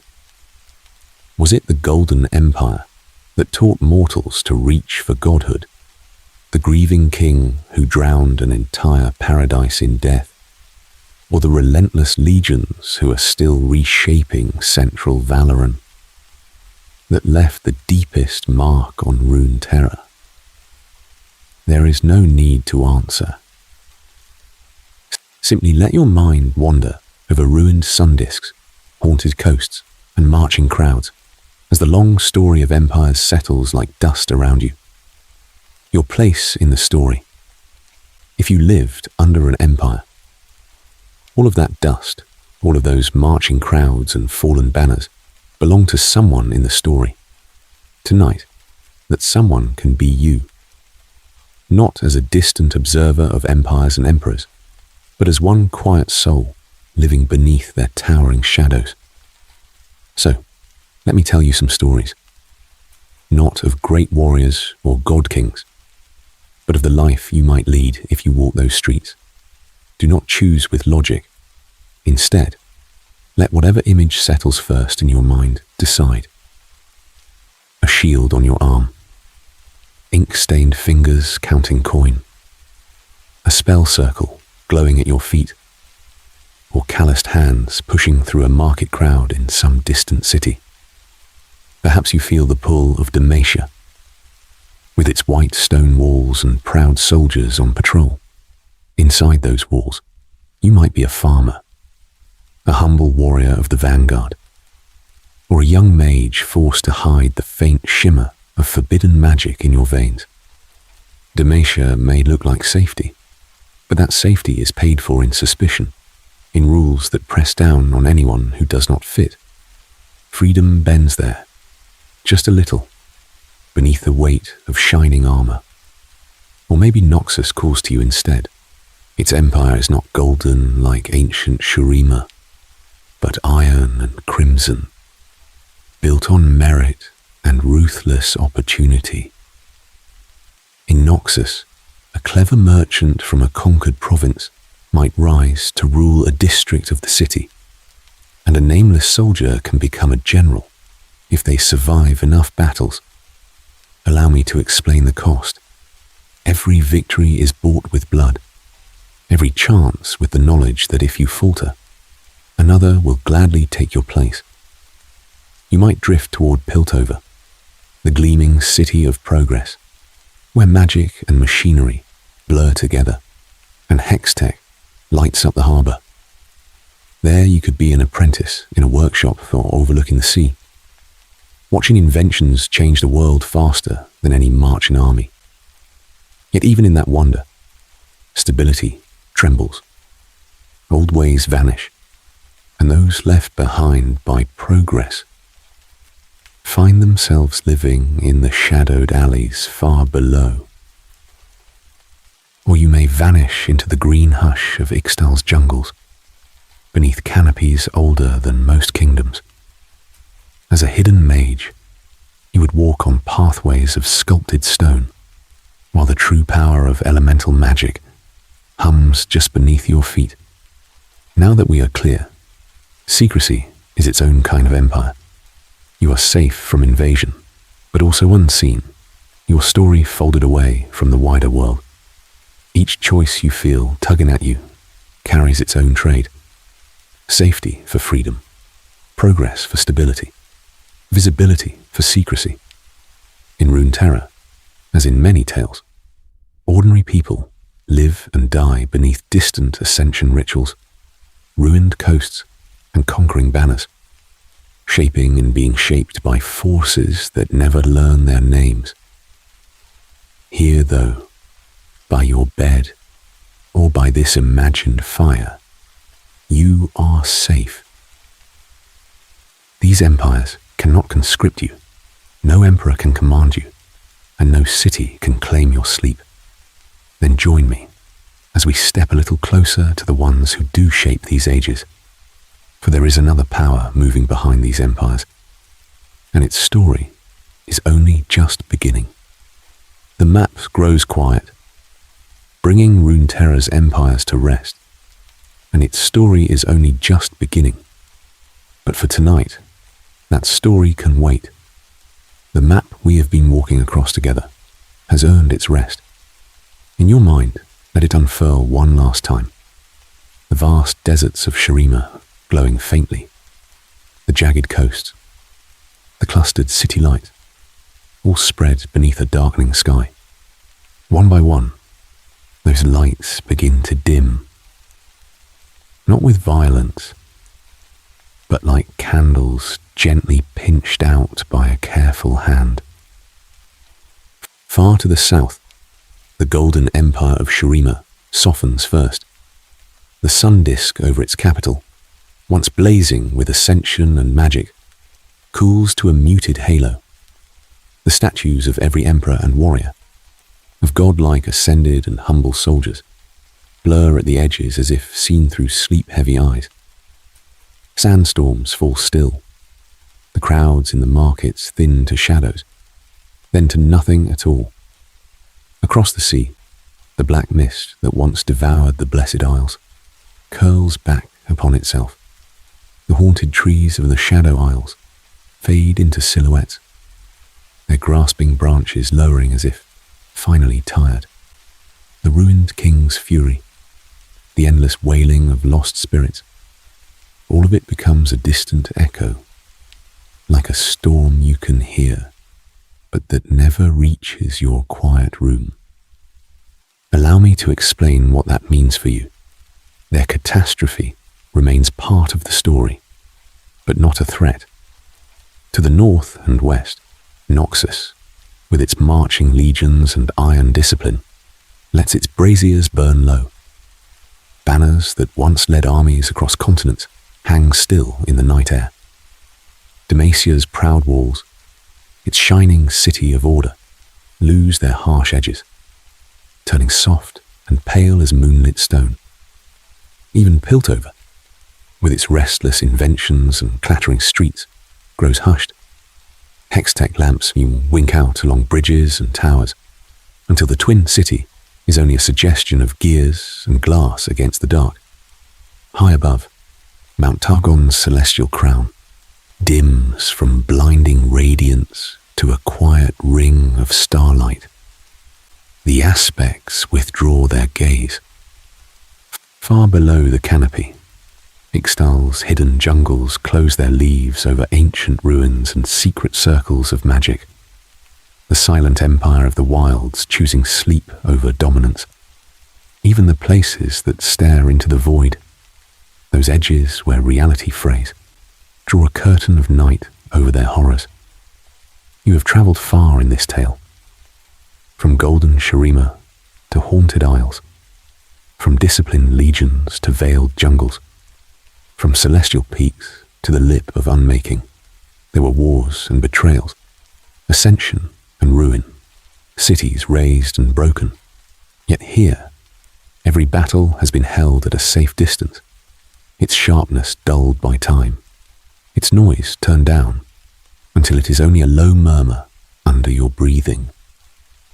Now that we are clear on how wide this world is, you do not need to hold each name, each emperor, each empire in your mind.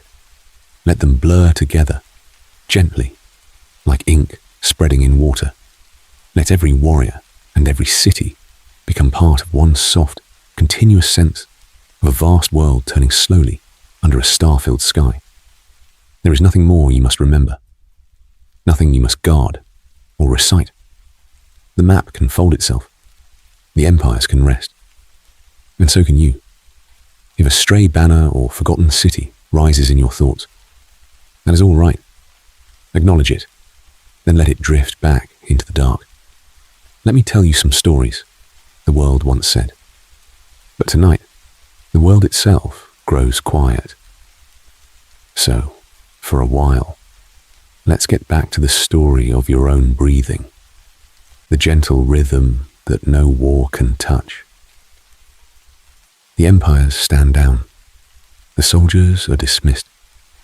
The last watch fires go out along the walls. And in that silence, you are finally allowed to sleep, drifting beyond the borders. A gentle farewell from Runeterra. And in that silence, you are finally allowed to sleep. If you are still here with me, at the edge of these quiet ruins, thank you. Thank you for wandering through Runeterra's empires tonight, from sun-drenched Shurima to shadow-drowned coasts. Whether you stayed awake for every story, or drifted in and out like a traveller dozing on a caravan ride, your presence, your listening, is enough. Nothing more is required. Perhaps some names are already slipping away. An emperor on a golden disc, an army of ascended warriors, a city swallowed by death and fog. Curious whether that is a problem. Allow me to explain why it is not. These stories were never meant as a test, never a march of facts for your mind to memorize like soldiers on parade. They were simply something soft for your thoughts to hold, a gentle weight so the rest of you could finally set its burdens down. Shurima may have looked like a challenging empire to remember, with its blazing sun, its magic-forged hosts, its crowds kneeling before living gods. But you do not need to recall how far its banners spread, or how many ascension rituals burned across the desert. The same is true for the Blessed Isles, for Noxus, for Demacia's bright walls, and Piltover's glittering city of gears. If all that remains is a faint impression, a feeling of age and distance, then the story has already done its work. If your eyes are still open, let them grow heavier. If your thoughts are still racing, invite them to slow. You might choose a single image to return to, and let everything else fade. It could be a Shurima sunset, the sky turning molten over a silent colossus.